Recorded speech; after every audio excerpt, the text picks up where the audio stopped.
I did fuck it up. I learned up. I learned up twice. That So was the perfect intro. Oh, that was amazing. Oh, love it. Save it, clip it.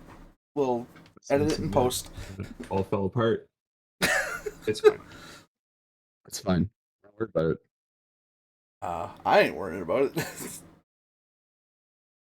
¿Cómo estás, señor, señora? You start playing Warframe, how you like it? It's great, right? As a uh, veteran Warcraft player, Warframe is your new favorite game for sure. Absolutely, definitely. you just called yourself a veteran, and I'm waiting for Billy to jump into the chat. I didn't know. I said, as a veteran World of Warcraft player, it's definitely your new No, I know. favorite game. I know. Oh, as a veteran Warcraft player, Yeah. um, I still think I much The prefer. biggest World of Warcraft stan I've ever met in my life. Oh, speak of the devil. Billy's in the chat. Really? Um, I okay. So here's the thing. I am really enjoying Warframe, but Mm-hmm. it almost feels like more of a resource heavy version of Mass Effect Andromeda, only except done correctly. Yeah, because they give you the resources at a reasonable rate. And they make it fun, honestly. Like the missions are really fun. The Yeah. different Yeah. frames you can play are really adaptive to whatever playstyle you want. And it's really like there's no hard wall that you hit either of like, hey, you did this but you died, so now you got to work and grind out the next 20 hours worth of shit to do. No, if you died, you just didn't do something properly. Like you fucked up. It's a skill thing. You need to just try it differently.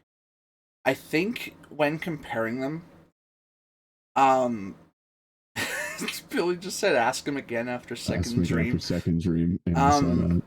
I think as of right now, I still prefer World of Warcraft just because of how long I've been with it.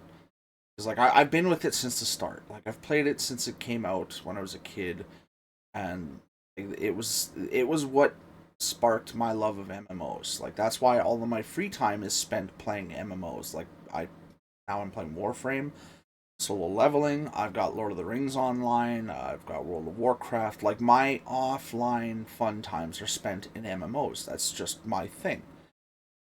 World of Warcraft has always been the one I fall back on. When I lose interest in an MMO, World of Warcraft's always the one I go back to.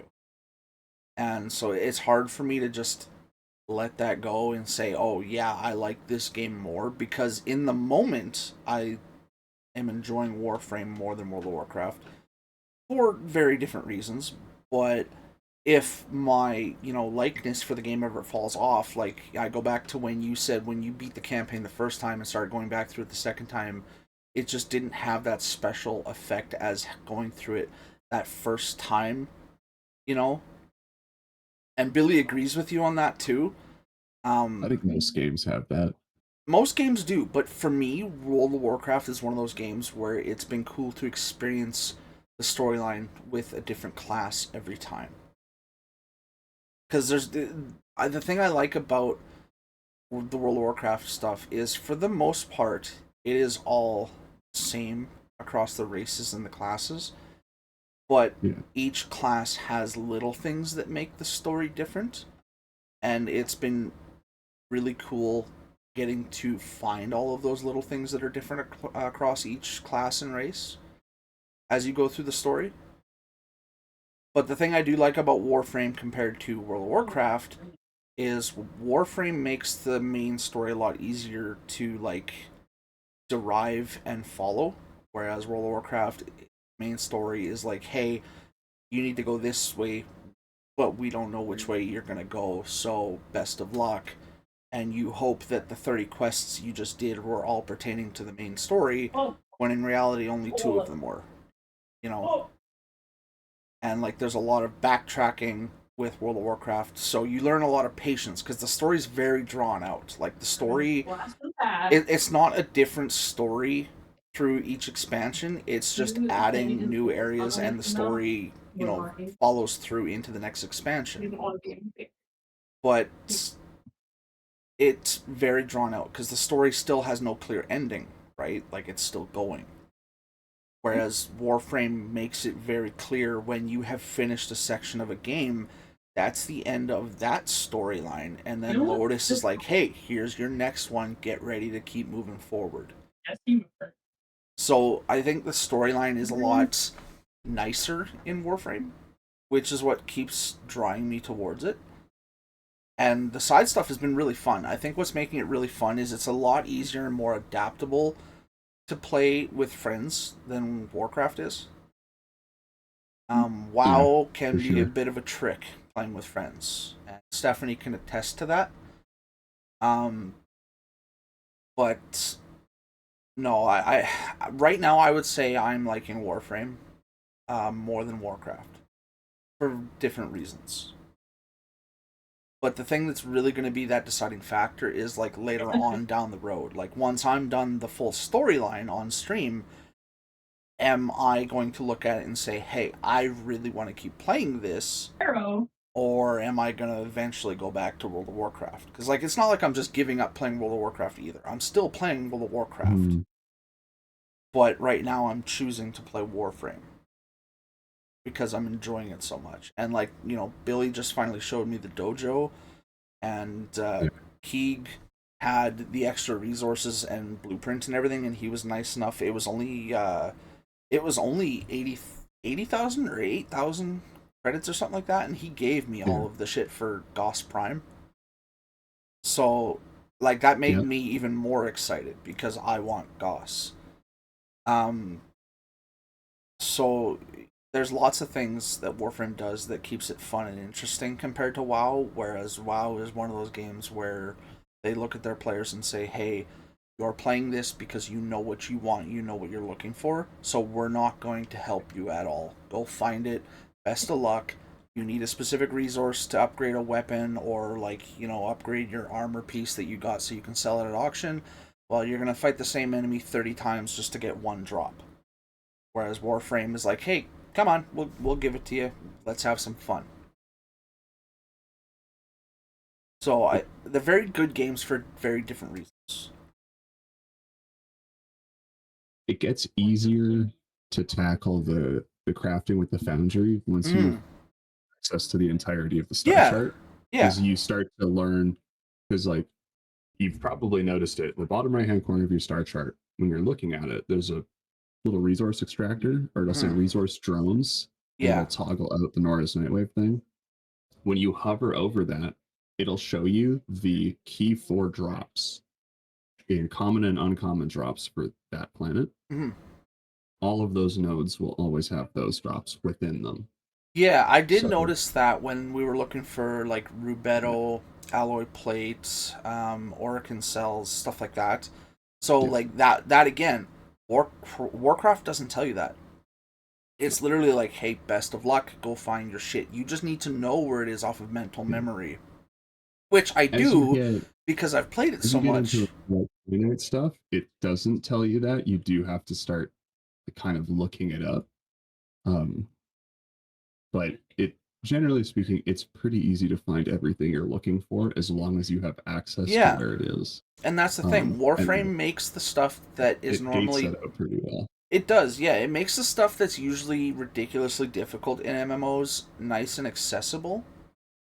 And that makes it more fun and interesting because you know you still need a resource grind, but it's not an impossible challenge now. It's fun, it's interesting, it's exciting, and the fact that you can do the same mission 5 times over, and a lot of times you go into that mission, it's going to be a different layout. Because, you know, that is interesting. It's not like running the Lich King dungeon in World of Warcraft. It's the same dungeon over and over. Nothing changes. Slightly different. Yeah, nothing changes in Warcraft. So you're playing it because you know that you enjoy it because you're a hardcore Warcraft fan. Like, you don't play World of Warcraft as like a casual player going, oh, you know, I enjoy this sometimes. Like, Warcraft players... And I think Billy can agree with this because Billy and Keeg are big Warcraft players as well. You play Warcraft because you are a diehard fan of it. You know, like you're among the like first or second gen Warcraft players that never gave it up. So well, the beauty of the dojo is probably what Billy's about to say is that you can, in the dojo there are labs. Yeah. Plans can research components and frames. Yeah. So you can go in with the credits and replicate all of those blueprints, and then build those frames, and then play them. Yeah, Billy showed me the Tenno lab and the Orokin lab, and it's like 6 or 7.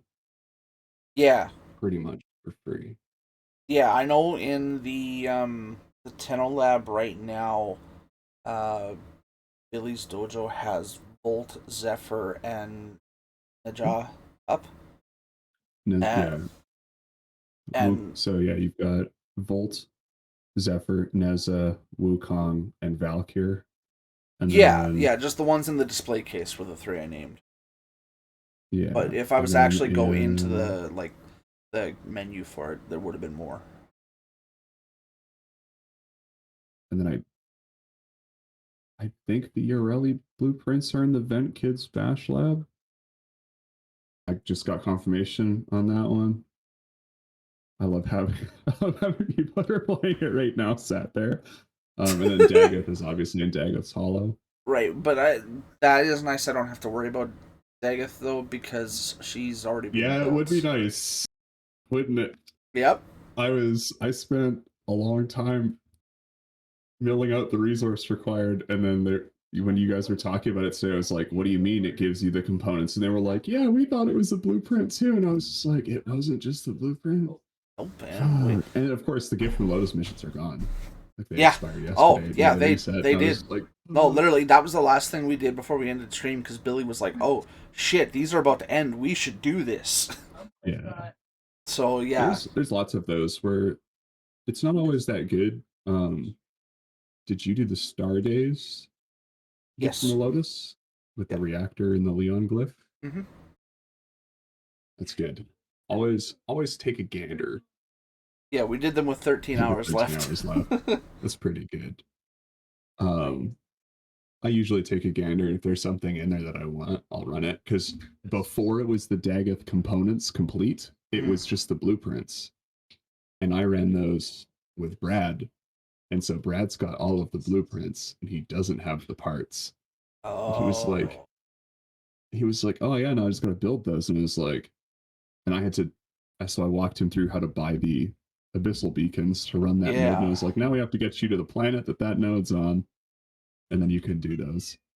And he was like, can we run those together? I was like, it's faster to run them alone. I learned that one. My Sherpa was like, hey, I'll show you how to do this one time, and you're going to want to just run this solo, because the more people you run it with, the higher the requirement to do it gets. Yeah.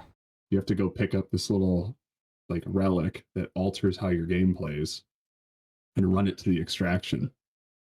And you can game it a little bit and find one pretty close to the exfil, but generally speaking, they're all kind of in the middle of the map.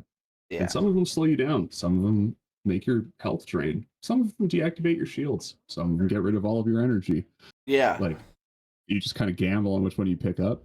You can drop them at any time, which is nice. You just, like, if you're ever doing a mobile defense, you're like, I just need my primary weapon. Just swap your weapons, and you'll drop whatever you're holding. Yeah. That's useful information. Yeah, I have actually been the carrier for the mobile defenses, and honestly, it worked out better that I did the mobile defense missions with like Billy and Keeg, because they ended up running through them with me instead of letting me do it alone. And it's not that they were overpowered, but I was able to get so much experience because they killed so many things that my levels jumped. So it worked out better.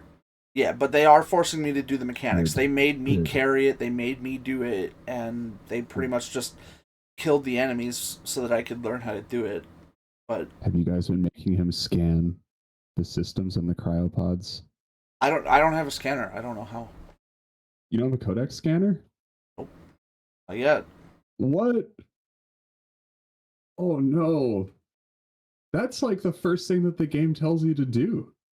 maybe I do, and I just You don't know about might. it. But I think I don't know. I don't remember running into any tutorial that it's like, hey, you're gonna need a codex scanner for this. I don't think it ever actually teaches you like what the codex scanner does. You get the Helios blueprint pretty fast, and he automates that as a companion, like the Mm-hmm. Taxon, which is one you have right now. Um, he's Helios is a resource sink for credits because you can bring in 100 codex scans every mission. That's Yeah. the limit, and when you first equip him, he'll burn 100 codex scans in a mission, like easy, Jesus Christ. because he automatically scans everything that you don't have filled. And every time there's a new instance of that, you can scan it again. Yeah. So you'll see, like, if you've got Helios sitting behind you, it'll just constantly be like plus affinity, plus affinity, plus affinity, and he's scanning all of the enemies, which Oh. is nice because it's really hard to do that. Yeah. But you have to buy codex scanners, Yeah. and they get expensive.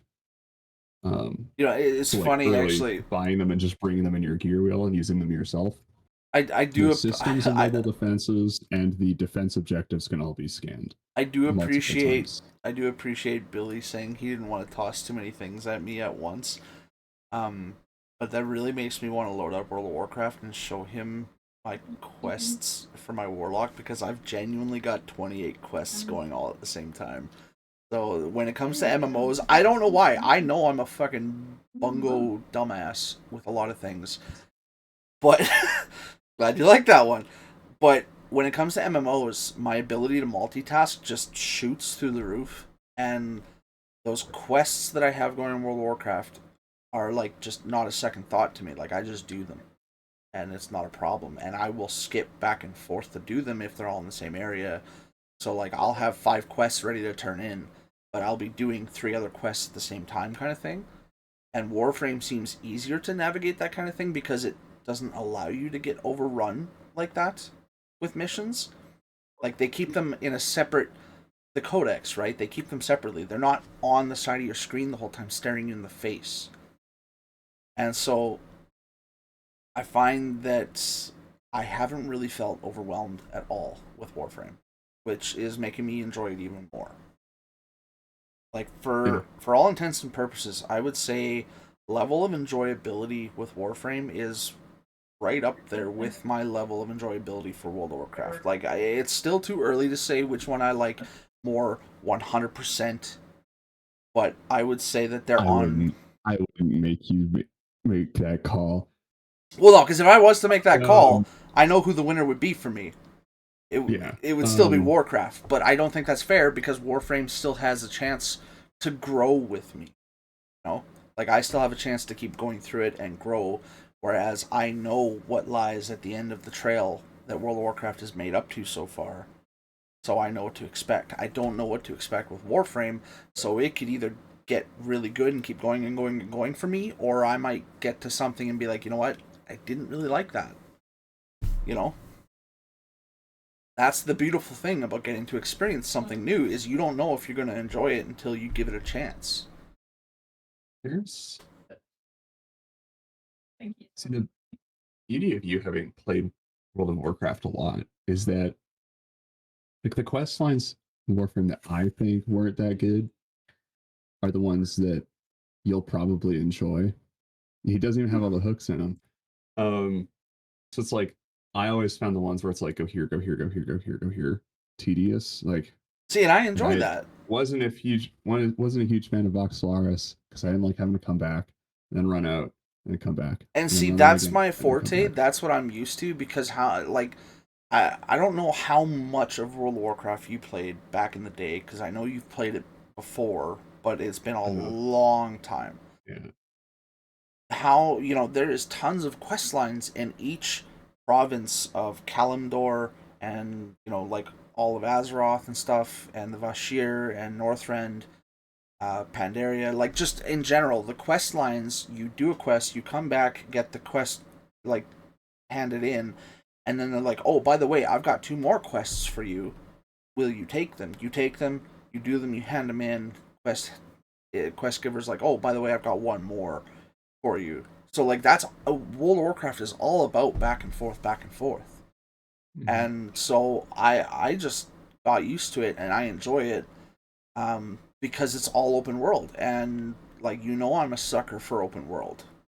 And there's nothing in World of Warcraft that's really closed off. It's all open world, and I think that is part of the reason why Warframe is never going to 100% outshine Warcraft for me, is because there's only 3 open world areas. And for all intents and purposes, they're not really that big, especially when you're a speedster. They're not supposed to be, because they're full of traps. Right. It's designed to, the open worlds are good for giving you things you can spend a lot of time doing. Yeah. And that's not to say that the open world areas are bad because they're not big. I understand why they're built the way they are, and I think it's really cool. Like, I really enjoyed Vox Solaris. I liked the layout of that place. The open world in Vox Solaris was really fun. I enjoyed it. I know Special Hug Time, when he was doing it, you said he didn't really enjoy it. Yeah, it was that actually where he fell off? Like, is that why does he even play it anymore? He still plays it? I mean, I still play every once in a while. Okay, that's good. So here's the thing, and I guarantee you that you weren't told about it because it wasn't important enough to need it in the moment, but we had spent time in the open world before he started it. Okay. I told him about blink pads. Oh, and I was told about those. Happening. Okay, and you didn't use them while you did the main quest, which is smart, because you go all the way out into the open world and you do the thing, and then they start talking and telling you what the thing you've done has just, what the cause to your effect is as you run your way back to the elevator to go back into Fortuna. Right. If you blink pad it, you get stuck at the door waiting for the dialogue to end. Right. The door to the elevator won't open until they're done talking. And that drove him mental. See, and that wouldn't have bugged me. Sat here watching him, he was just like, I just want to go back and do the next thing. And I was like, I'm sorry, man. You got to listen. This is you can't skip this. You can't skip the dialogue. And see, that wouldn't have bugged me anyways, but no, I didn't use the blink pads not because of that. I didn't use them because I didn't want to.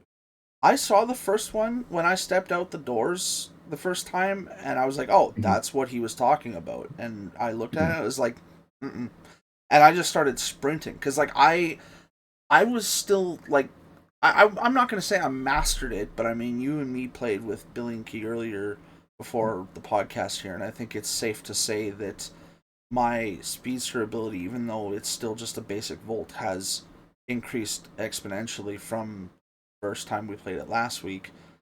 I was in full swing in Vox Solaris, enjoying using the free roam capability to use the speedster. Like, I got to use the K drive instead of the blink pad. That was really cool. That was fun. I really enjoyed the space skateboard. Man, I was enjoying jumping up over mountains. The space skateboard, you're gonna love the Vent Kids quest line. Billy has been torturing me with that fucking purple motorcycle. Tony Hawk. Dude, Billy. Play Tony Hawk Pro Skater in Warframe? You can. There's a quest for it. It unlocks you the Warframe that lets you ride a K drive in missions. Yeah, Billy just said you should see his Jackal game. Me and Billy, like, I adapted to it so quickly that me and Billy, by the third time we did the Jackal run, I was competing with him on who could get our Parazons latched onto the Jackal first. Like, I was already competing with a guy who's got thousands of hours in the game, and yeah, okay, out of the 10 rounds that we did, give or take, I only beat him 3 times, but that still that's enough. That still made me happy. That was fun. I enjoyed that. But what Billy was teasing me about was the purple, well, his is purple. I don't know if they're all purple, but the Kawasaki motorcycle. And he was color them. Yeah, I kind of figured, but I noticed right away it's based off the Kawasaki Ninja H2. And because you can't mistake the 1999 model. You can't, yeah, you can't mistake that front fairing. You just can't. I saw him rolling around in circles on it and skidding around before we started the Jackal fight, and I hated it so much. And then he, like, because I want one, and then he showed me the Nikana, because he knows I'm a sucker for katanas. And that's Warframe's version, is the Nikanas, and the fucker had dual Nikanas on while riding the motorcycle, and I was so pissed. I want that so badly now. Get some really nice blueprints for some cool swords after later quests. Yeah, it may not be as fast, but Billy's right. I want the motorcycle over the Pegasus and the jetpack. The jetpacks are rad. They probably are, but I want the motorcycle. The jetpack. Like, this man has teased a 2-wheeled lover with something that he does not have. The mech suits are cool too. Have they deployed their mech suits? No. Oh. While you're around, you'll like the mech suits. When you the next main quest line that you have actually is the mechanic you need to unlock them. Oh, okay. Like, is that the one that takes place in Deimos or after Deimos? Yes, it's Heart of Deimos. Yeah, okay. All right, cuz yeah, we're just at the beginning of the You just unlocked Second Dream. Yeah, like I'm at the beginning of the Heart of Deimos quest line. Yeah, I think it's Combustion Drift or something like that. But Cambion Drift. Cambion Drift, thank you. Oh yeah, Billy said they haven't been in an open world with me yet to show me their mech suits. So it's gonna be special.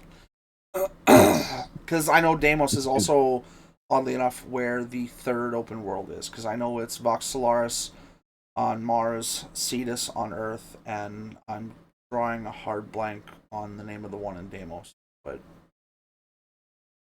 yeah, the Railjack is also something that you will probably enjoy. Yeah, I honestly have a feeling I'm going to enjoy pretty much everything about this game. Like, I have not run into anything so far that has given me like that ick that, you know, MMO gamers get, where it's like, oh, I don't like this as good as this other game, so I'm gonna go back and play this other game. I haven't really gotten that with Warframe. I've been enjoying learning because Warframe allows you to learn at your own pace. Yeah.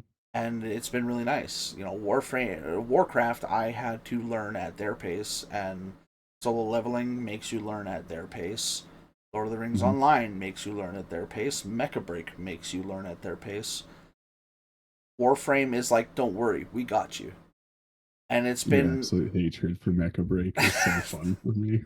I don't absolutely hate it, but it is definitely one of... Twitchy mech game. It is definitely one of the rare games where I do get a bit of rage. And I think in the moment, it's because I'm feeding off of Matt, to be brutally honest, because I understand his anger because I'm going through the same thing, and I just want it to be over because I know that I can play better, but we keep running into people who don't know what grass is.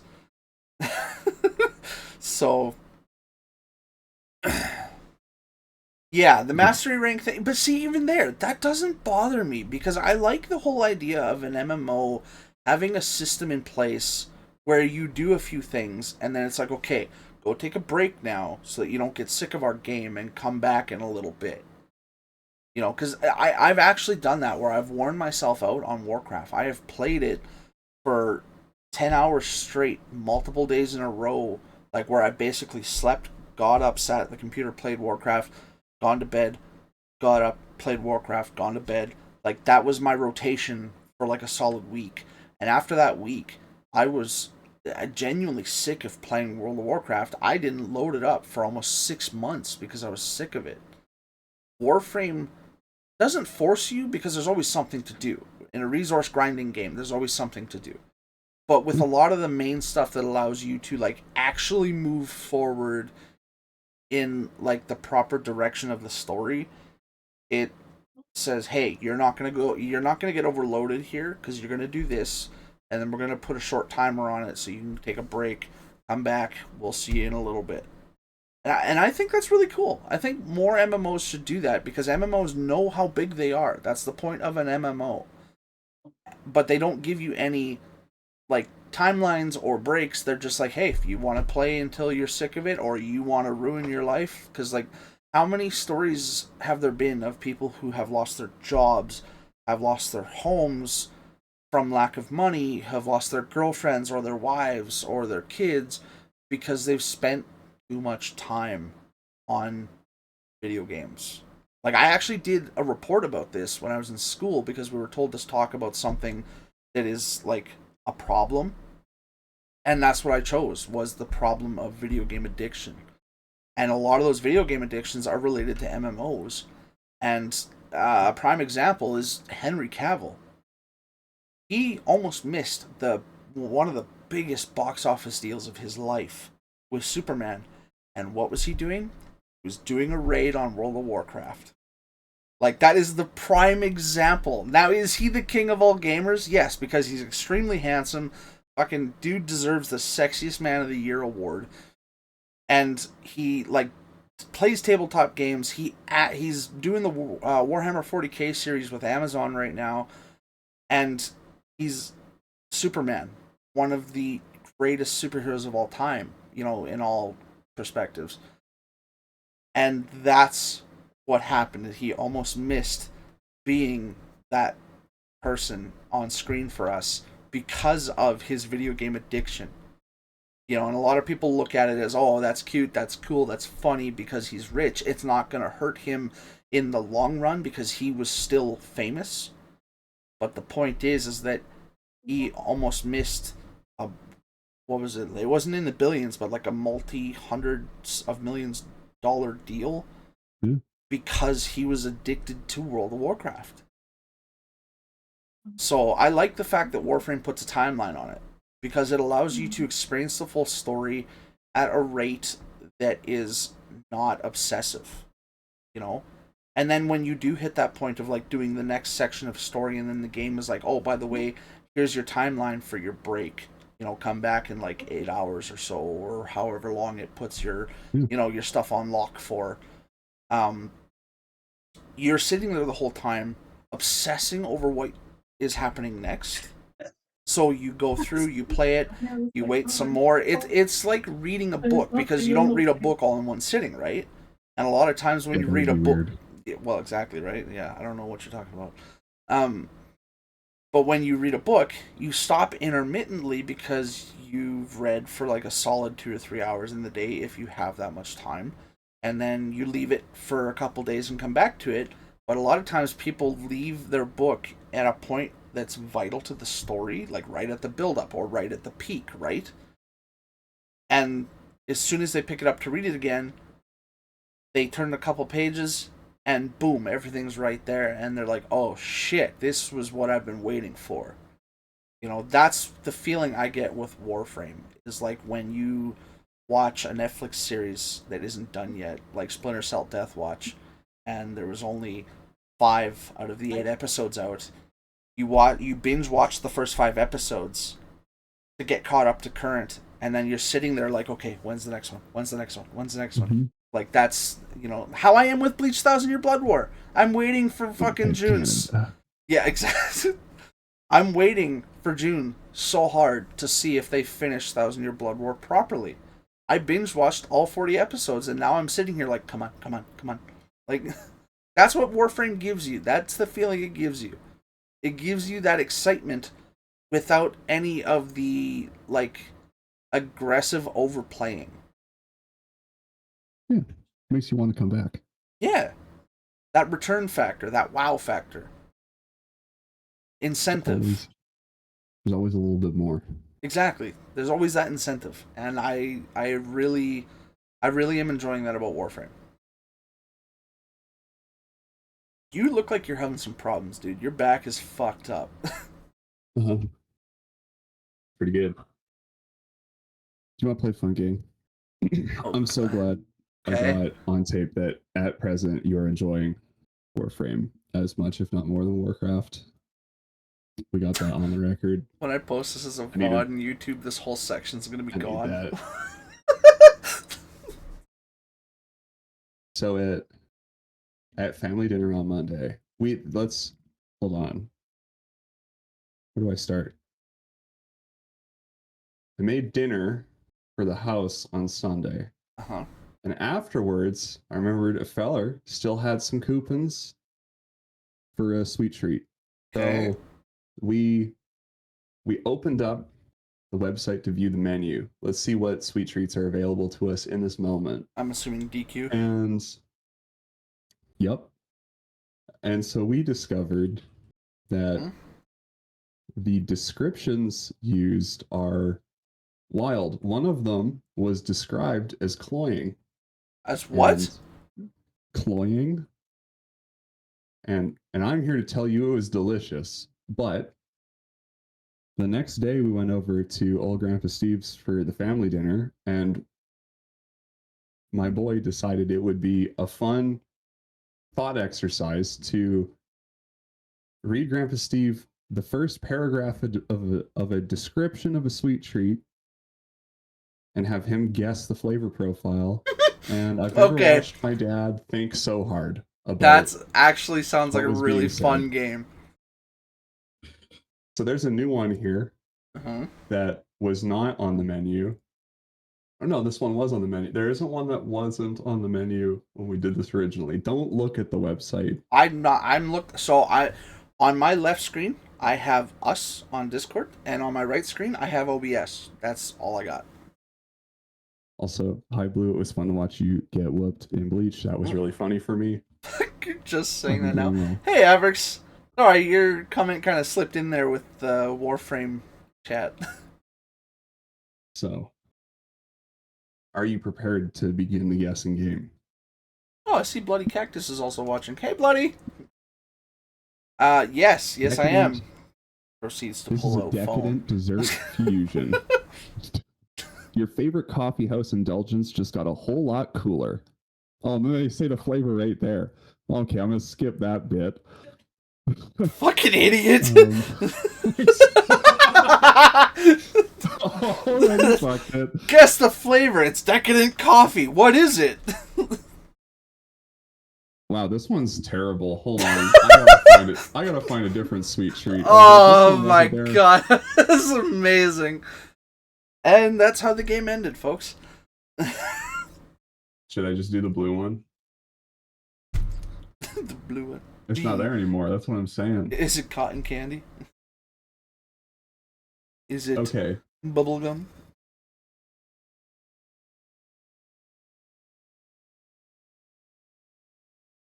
But it will be here the next day. All of these say the name in them, so I'm just going to omit the name here. I was gonna say, just skip the name. We'll try this one for real this time. This year, DQ celebrates an incredible milestone. 85 years of bringing smiles and sweetness to fans. To mark the occasion, we're bringing back a super special treat straight from the DQ freezer. Say hello again to Omitted for Legal Reasons Treat. A dessert so fun and festive, it'll make you feel like it's your birthday too. The most wished for treat by kids and adults alike. This Blizzard treat is a dessert dream come true. Okay, well that's... Given that description, what would you guess? I mean... God damn it, sorry, I'm focusing on Billy. Given that you said birthday, I would have to immediately assume birthday, like the birthday party one, but that wouldn't be right, though, because the birthday party blizzard, like the birthday blizzard, what do they call it, the birthday confetti blizzard has never gone away. It's always been on the menu. So, like, is this going to be one of those things where, like, I take a guess and you say, no, you're right? Or, sorry, no, you're wrong kind of thing? Or are you just going to sit there and let me ponder it? I'm staggered at how quickly you actually got that. Really? Yeah. In your thought process, you were like, it's not the exact title of the blizzard. That one never goes away. No, it's that one. It is the confetti. That confuses the fuck out of me because It never goes away. It never went away. So now that I've figured you look out up on Skip and it's always there. Correctly, it's not always there though. Now that I've figured out how to do this bit correctly, let's try one that maybe you won't get as fast, because that was you're challenging you're challenging a fat ass. I said that like it was a bad thing. Props to you for figuring that out so fast. Let's go back to the decadent dessert fusion. Your favorite coffee house indulgence just got a whole lot cooler. The new, please don't sue us, Dairy Queen, treat transforms the decadent specialty coffee drink you love into a scoopable dessert. This treat isn't just a dessert. It's a one-of-a-kind Dairy Queen, registered trademark, experience designed to satisfy your deepest cravings. Is that one like an infusion with like a latte and like fucking chocolate or something like that? You're on the right path, actually. Yeah, because the giveaway for me is you're saying decadent. Decadent usually means a form of chocolate, and you saying coffee house, like it's a coffee house treat that they're mixing into it. Well, He's too good at this. No, I'm just fat. Very famous, very famous like coffee drinks, or very favorite coffee drinks are like lattes. What are they called? Cappuccinos. It's not a frappuccino, is it? Mocha. It's what? It's mocha. Mocha. Okay. To continue the description, we start with rich brownie pieces, decadent choco chunks, and a bold coffee. Then blend it all with our world famous soft serve to Blizzard treat perfection. Each spoonful's a perfect harmony of soft brownie, crunchy choco chunks, and smooth coffee flavor. Is the ultimate mocha break reimagined into a rich, creamy delight you can't get anywhere else but DQ restaurants. So, absolutely. So it's the best fucking barbecue chicken wings I've ever had. Ranch. You just gotta give it. Oh, he's a ranch man. Oh, big ranch man over here. The fuck is wrong with you? Ranch is great. I just came from playing Arc Raiders. Oh, that's why. You're fucking bungalator. Not wearing the suit. I like my I like my fighter pilot suit. God, you're the one that runs around looking like you just crashed an F-16. Pretty much. All right, what's the next sweet treat? Give it to me. Would you say that I more or less got that one, or no? Or you were pretty much right there. Okay, so we'll go half point. Okay, so 1.5 out of 2. The final sweet treat of our sweepstakes today, the tastiest way to extend your summer. Not ready for colder days? Treat yourself to... What? I just watched a head drop, like hands on head. No. No sweet treat to forget. Treat yourself to the feeling of everlasting summer with the, not going to tell you the name, Blizzard treat. Sweet strawberry topping and rich choco chunks combined with our world-famous soft serve to help you stay in a vacation state of mind, well past when the temperature starts to drop. Is it a mixture of some sort with strawberry cheesecake? Close. Watching your face, you hate that I'm so close to these every fucking time. I mean, like, you know how, like, it's one of those, like, to know your opponent is to know yourself. Like, I kind of picked this because I figured you'd be really good at it. I was not prepared for the level of really good I'm witnessing. Look, I am that guy in those videos that you blindfold me and put fucking cheeseburgers in front of me, and I will be able to tell which one is from which restaurant. I mean, everyone should know the difference between Dairy Queen, A&W, McDonald's, Burger King. Arby's, Wendy's. Like, you gotta know the difference. You would think, first and foremost, the most salty burger is A&W. True. Okay, so it's... Is it strawberry shortcake with fudge brownie?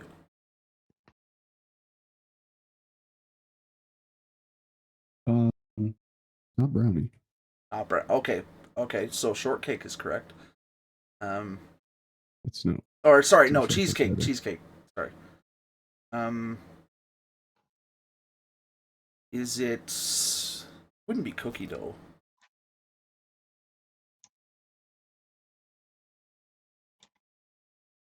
Is it seriously just like chocolate chip, like cookie chunk?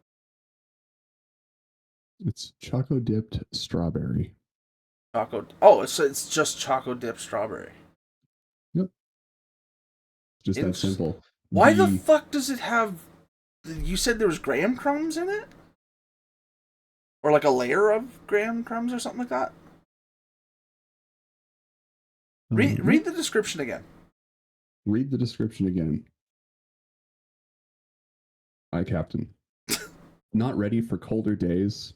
Treat yourself to the feeling of everlasting summer with the choco-dipped strawberry blizzard treat. Sweet strawberry topping and rich choco chunks combine with our world-famous soft serve to help you stay in a vacation state of mind well past when the wet temperature starts to drop. Almost skimmed it. That was almost bad. Okay, so the only thing I had right on that one was strawberries. Strawberry, yeah. Yeah. Fair.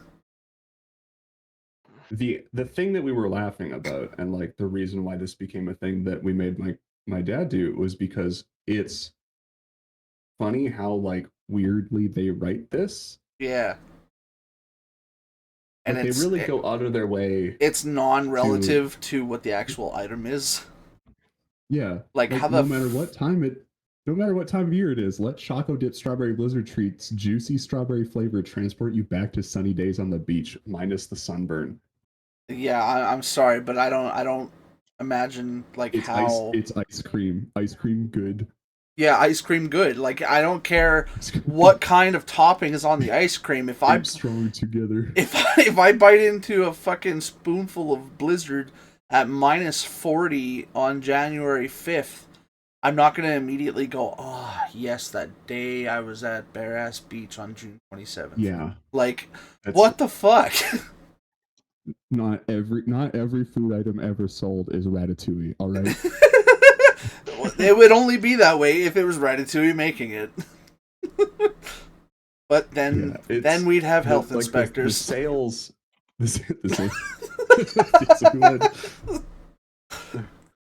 Your Honor, there are rats in the kitchen. I know this food was too good. You were saying? That face. Stop thinking about rats in the kitchen.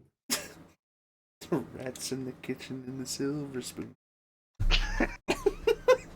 Billy, you hate coffee? Why? Coffee's so good. Oh, no, coffee's fucking gross, just man. Tea. Tea's the way to go. Hey, look, a filthy red. Anyway.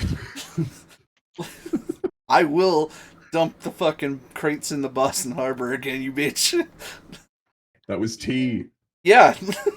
It was to make a point. The point he's making is that it's a waste of tea. Yeah, it's a waste of tea to not drink the tea. Very true. But could you imagine how fucking like tasty that water would have been? Like, think about it. That's a lot of tea. The next week, the fish were just like, man, I've been really waking up with good vibes. There's like so many memes about that. I feel so calm. You noticed the water lately has been smelling like chives? Is that why drug dealers dump the cocaine into the ocean to counteract the effects of the Boston Tea Party? Why do we have a Kraken? No. Need cocaine. They do that to soothe the sharks. There is so much crack in the ocean that something has to become of it. Why do you think Cthulhu hasn't risen yet? He knows that he'll get his supplies soon enough. By magic? Call now. What the fuck am I hearing? What was that? Should we talk about it? What you just said? I basically, yeah. Hold on. Let me see if I can't get closer, and I will read you off the cover art because that's what she was reading. Okay. It's think of like a cartooned, like a caricatured law advertisement, right? And then in big white letters it says permanently injured by magic. Call now 765-444-DANG. Dang. Dang, because Dang is the name of the artist, and the song's called Permanently Injured by Magic. And it's actually a hilarious bop. I wonder what would happen if somebody tried to actually dial that number. That's a good question. You ever had those thoughts? Like when you're reading an advertisement, it's like one of those bogus numbers with the fucking last four numbers being letters instead. Those letters actually correlate to the number they are on the cell phone number. Like if you call that number, I wonder what would happen. See, if they were funny, if the bit was top tier, you dial that phone number and the song would play. Like it would ring through, and then the line would pick up, and you'd hear the song. That would be a hilarious bit. That would be. Right. Just have a radio station with all these deadline numbers set up. Oh. But it's actually it's actually funny that, Matt mentioned everybody should know the taste of different burgers and stuff from fast food joints, because we were the marketing about fast foods is how they get customers to come, right? Like, and then with the Dairy Queen thing you just mentioned, that I don't understand how restaurants get away with this shit, because it doesn't make sense. Like, if you're going to Dairy Queen, you're going because you're getting a fucking Blizzard. You're not going because you want memories of someone else's life. Like, you're not going to eat a cosmic fudge cake from Dairy Queen. You're going because you need a fucking cake. Fast food marketing is always hilarious. Yeah. In how hard they try to justify their salaries. Mm-hmm. I've never heard a burger described in my day-to-day life as refreshing and light, because that's not the point. But I've read it before, and I've listened to it described like that while they're riffing on fast food marketing, which is, I was going to do another bit. I decided not to. about that. But I was just like, that's so funny, and we need to talk about that. Well, the burger thing, like everybody should know what every burger tastes like, that Matt brought up, is funny. I did that with like plant burgers when the like craze was every fast food chain was trying to get on the like vegetarian train and have a meat-free option.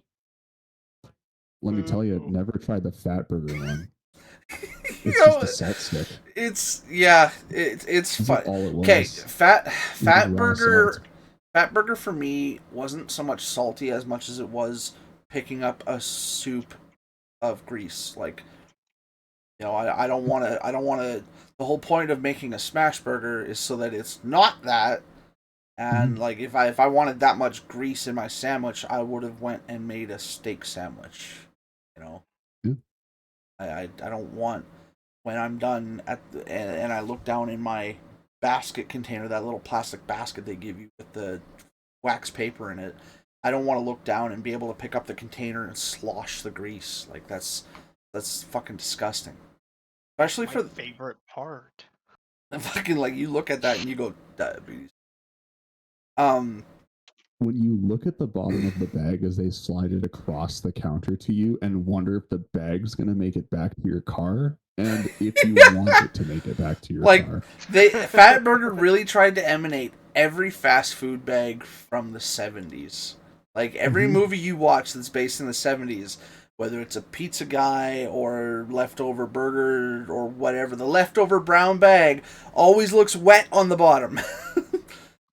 But it's funny that you mentioned the hilarious and weird, like, camp, like, mottos and descriptions of their food and stuff like that. Because I actually do know of a few that are fucking hilarious, and I don't know if you remember these or not. Back in 2020, right before COVID got like really, really bad, do you remember Burger King started toting their moldy Whopper? I do. Yeah. Do you know why they called it the moldy Whopper? It was because it was the first. It was the first burger they made without any added preservatives. It was a pure beef burger. Oh, And for whatever fucking reason, the people in their marketing team thought, let's call it the moldy Whopper because it won't last on your counter for 10 fucking years. Like, that's gross. To go back to the grease thing real quick, I think Five Guys does that best. Oddly enough, Like Five yeah. Guys, the bag discolors and the burger's just like a grease ball. But at least the burger's still tasty as shit. But it doesn't drown you when you eat it. No, and it still tastes really good. That's why. Yeah, the bag ate all the grease. Bag for that pure reason. You shove it in the bag, and the bag's like, it's time. Num num num. But it's funny because it is just a normal bag that they give it in. That's why when you order fries, they throw the fries in first. Yeah, it's the best. It is definitely the fries because the fries are made in peanut oil.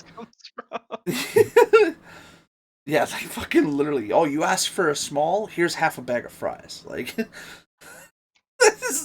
am I wrong? Right, this is just what we managed to make. Like, you gotta order fucking 2 drinks and 2 double cheeseburgers just to match the amount of a small fry from Five Guys. It's insane. Like, the meat to potato ratio is not there. Order a large, they gotta get you around to the loading dock.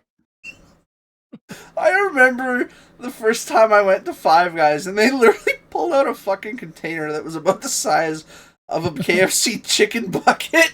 And I looked at him, I was like, can I change my order, please? I don't want that many fries. I don't have a family starving. I didn't know what I was in for. Sure, that is a triple XL. I only asked for a large. Yeah. Oh god. One of the other ones I know of that is actually hilarious and it lives in my head rent free. I've never forgotten about this from the moment I heard about it. McDonald's actually did a campaign back in 2002 in Norway when they were experiencing a severe famine on that continent, and they called the burger the McAfrica.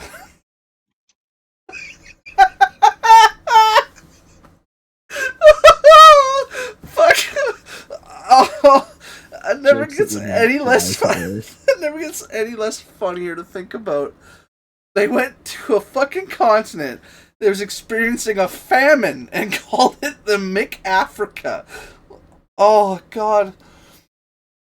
Oh, that hurts. Oh, that laugh made my head pulse. I can see you searching it up. It is a real thing, I assure you. It's a real thing. I can't believe this is real. Jesus Christ.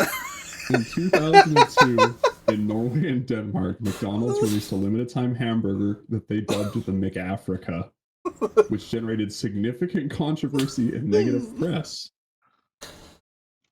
No kidding. I wonder why. Possibly because it's referring to a country of poverty, but I think it's because a corporation did it. The launch was criticized by aid agencies, including the Norwegian Red Cross and Church Aid, as insensitive, crass, and ill-considered because it was marketed in one of the world's richest countries during a severe famine. Oh, I did a valid reason. I did look up Burger King though. The spokesperson for McDonald's Norway, Margaret Brusletto, acknowledged it was, quote, an unfortunate time to launch.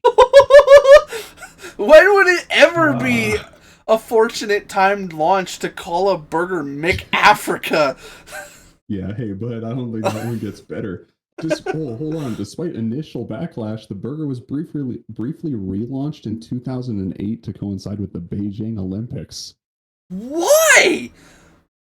What made them think let's return for round 2?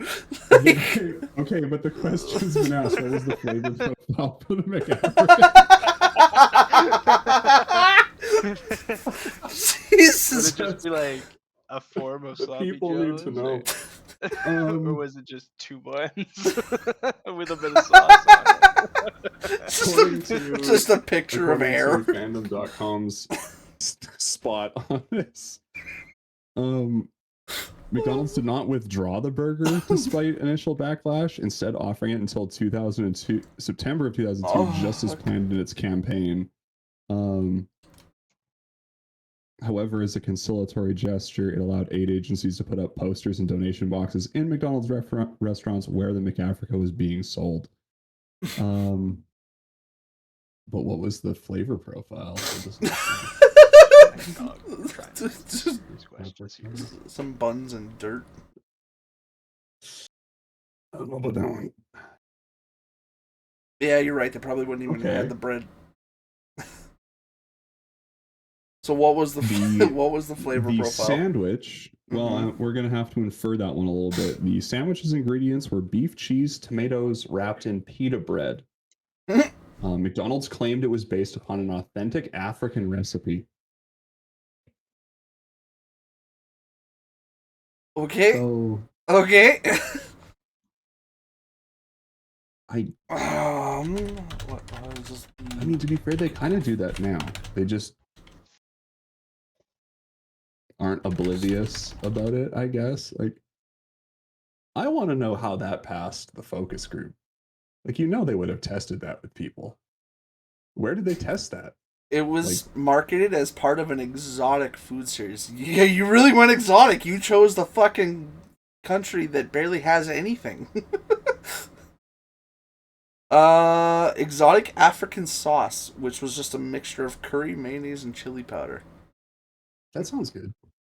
I mean, it would, but exotic? Hey, man. Africa's a continent. They're just recognizing them as farther than they want to reach to. Hey, yeah, hey, that's the marketing team. That's the marketing team's pitch right there. So, I looked up Burger King, because I know Burger King has had actually quite a few foul-ups with marketing over the years. Back in 2006, they had a marketing foul-up called Eat Like a Snake. I don't know if you remember this or not, but the commercial they had for this was of a dude sitting in a Burger King, unhinging his jaw to shove a whole Whopper in his mouth. People actually complained to Burger King because of how unsettling and disturbing it was. That was... I remember seeing that commercial once, and I wished that I could have gouged my eyes out. I would definitely recommend you check that one out. Yeah, I wanted to, not ever see again. Yeah. They had one back in the 80s called Where's Herb? It was a failed, confusing campaign about a man named Herb who had never eaten a Whopper, which ended up turning into a nationwide scavenger hunt for a man named Herb that had never eaten a Whopper. It resulted in low sales and in some cases lawsuits for harassment. Oh man, Burger King. God damn it.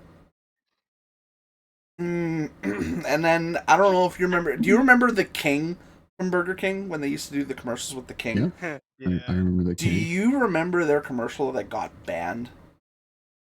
I don't remember which one it was, but I remember in 2000 it was called Wake Up with the King. It was the commercial where the king would crawl into bed with random strangers and offer them breakfast. That commercial ended up getting banned because of the illegal implications. Only breaking it in, right? Oh, that just to start with. Yeah, Burger King has had a lot of foul-ups, and it really begs the question, how the fuck are they still in business? My favorite fast food marketing strategy is probably the early 2000s Jack in the Box. Oh, yeah! I love the Jack in the Box. Around, like, beating people? Other fast food chains. Yeah. Oh, like the one in the office where he beats the shit out of anybody that comes close to him? Standing on a street corner in front of a Jack in the Box restaurant. Yeah, we serve breakfast 24/7. What are you gonna do about it? And rips off his sleeves. Oh god.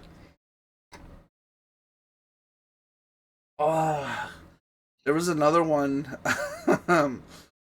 There was another one that actually got in trouble for uncleanliness and like health inspector issues. You remember a restaurant called Shake Shack? Yeah. You remember their dog-friendly menu? They were letting dogs... Shake Shack had a dog-friendly menu?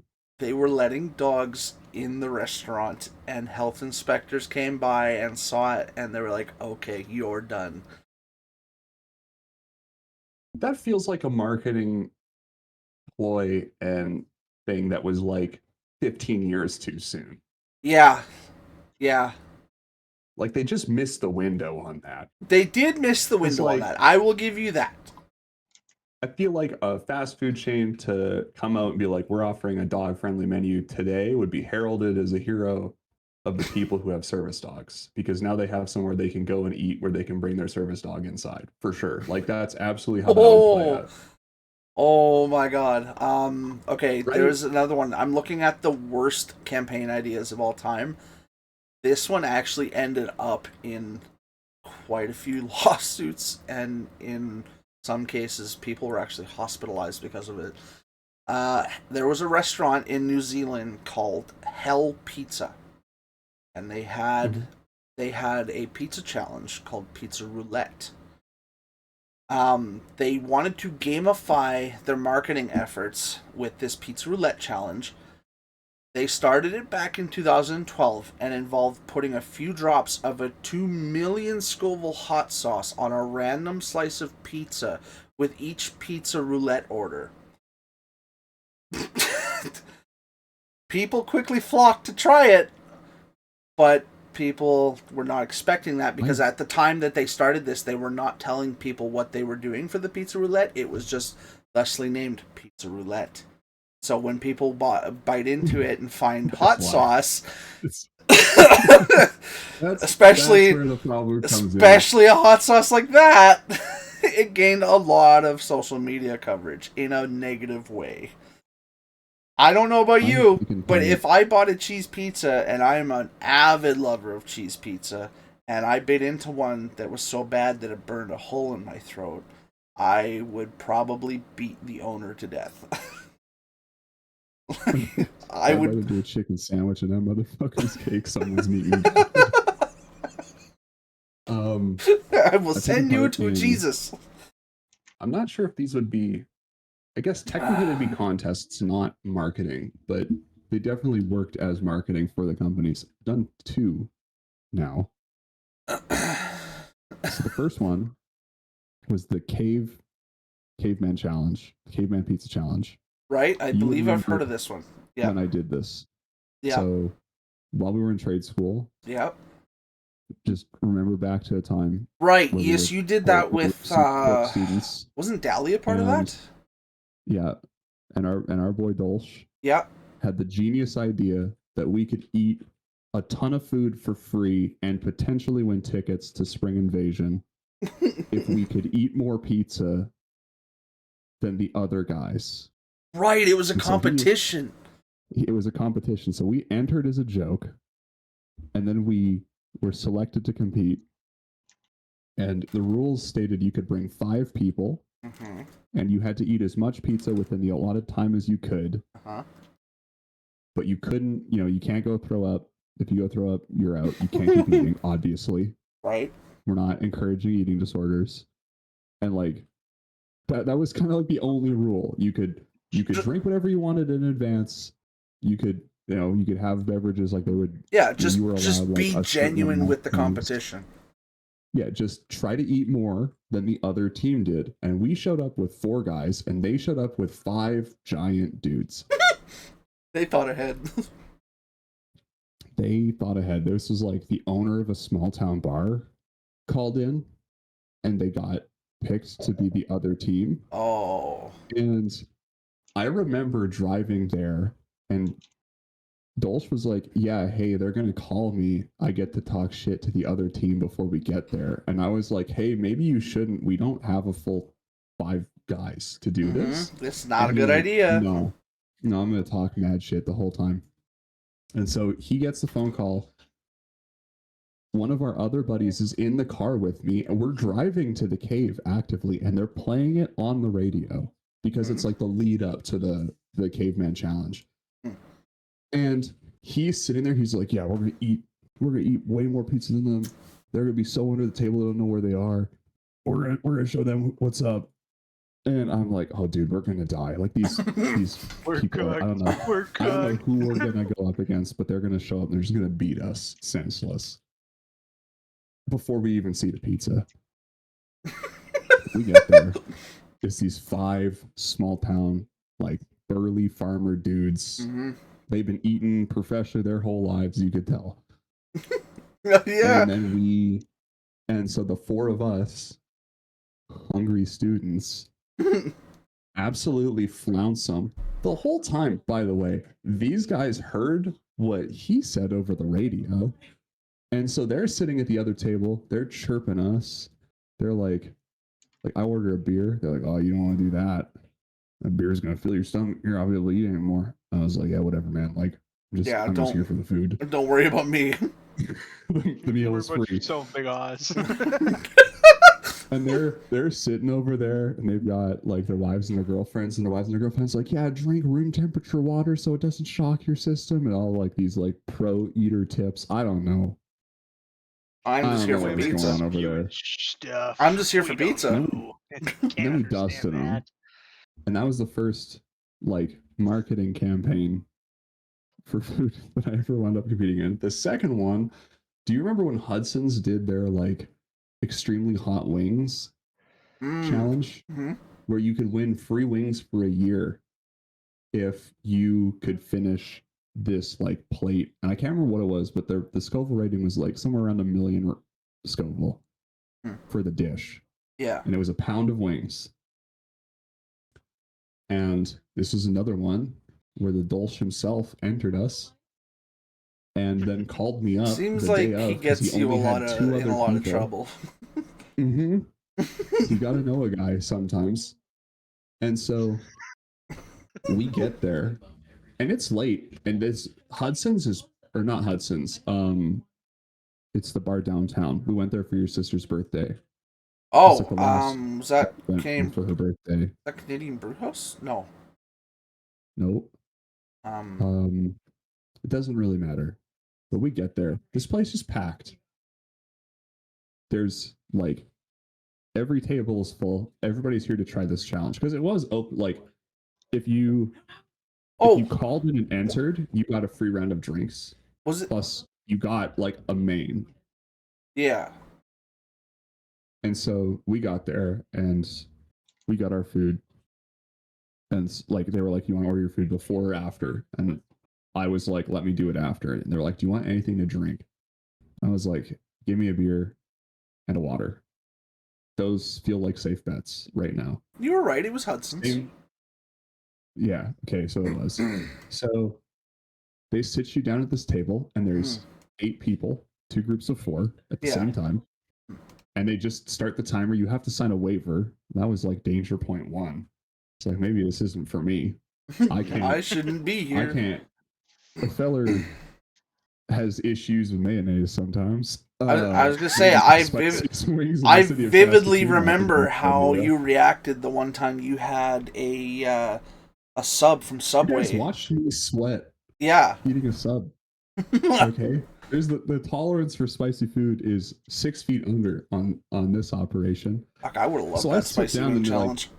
Like, they hit the air horn, and I get it's a pound of wings, so it's like 10 wings. I get 7 in, and I cannot continue. It is like, think if like every inch of your body lit itself on fire and then tried to put itself out at the same time, just drenched, not having a good time. I book it outside, grab my water on the way out, die outside, come back in. 2 of the guys that we came with finished their wings. Me and Dolce sat at the table, like crying out of every pore we have in our bodies. Just cannot keep it together. Go to take a sip of my beer. You ever had beer that tastes like apple juice? Because I hadn't. That was terrible. Like fried your tongue so bad, nothing tasted right. And then the server comes over and goes, yes, you want to order something to eat now? And I'm like, I'm never eating again, actually. I think tongue straight broken. I have no longer, I have no stomach anymore. Thank you. I have no stomach, sense of taste, dead. You killed it. Congratulations. Thank you. You have ensured I will never gain weight ever again. Thank God for that waiver, huh? Jesus Christ. Terrible. Just so white. Just messing you up. Oh man, that sounds like it would have been an awesome challenge. You know what? Looking back, it was funny in the moment. Terrible, but I was never. Man, I really wish I would have known Dali like better back then, because I happily would have fucking taken your place. I would have still been there. That would, yeah, true. That would have been the best 10 wings of my life. Yeah. That was 2019, I think. It was like right before I moved to Prince Albert. It was like, damn, free wings once, like, because it was like once a week with the purchase of a beer, you got a free pound of wings. Yeah. And I was like, that's probably a terrible deal, but I'll take it. Like, food is food. Dude, and you were 3 wings away. Like, you were 75% there. Close. I almost had it, and then I didn't. And then I almost threw up on the sidewalk. Was it the Hot Ones thing that they did? No, that was very recently. Yeah. Would have been like a spin-off of that or something. I would like to do the Hot Ones wings. I think that would be funny. After what I just heard, yeah, I think you would. Oh, you'd have to forfeit on the 4th wing. Yeah, they called it their Hudson's Hot AF Wing Challenge. Yeah, that would have been 2018, 2019. We would like rate. They did it again last year in February. Yeah. Okay, their version. They do it once every couple of years. Yeah. Yeah, fuck, next time I do it, I'll be down. Hey, you say the word, I'm in. That actually interests me. What's a lesson we can't learn? Eat extremely spicy food. It's like that wing challenge is like fighting a boss in a Souls-like game. We hold on. Pretty easy, and it just gets hot. We need to hit up the Canadian Brewhouse though. They have the Great Canadian Burger Challenge. It's a they do. They used to be called the Rita Burger Challenge. 6-patty burger with all the fixings, served with a large buffalo chicken poutine. Finish the entire meal within 1 hour to get it free and win a shirt. Otherwise, the cost is $59.99. Honestly, even paying for that meal, that's pretty. That's pretty fucking cheap for a meal like that, though. Here, I would happily do so, but the problem is that I'm gonna look at them and tell them I'm gonna finish all this food, but you ain't gonna have a shirt big enough for me afterwards. Because that's just the truth. I think they've got that pretty on lock. Actually, you'd be surprised. I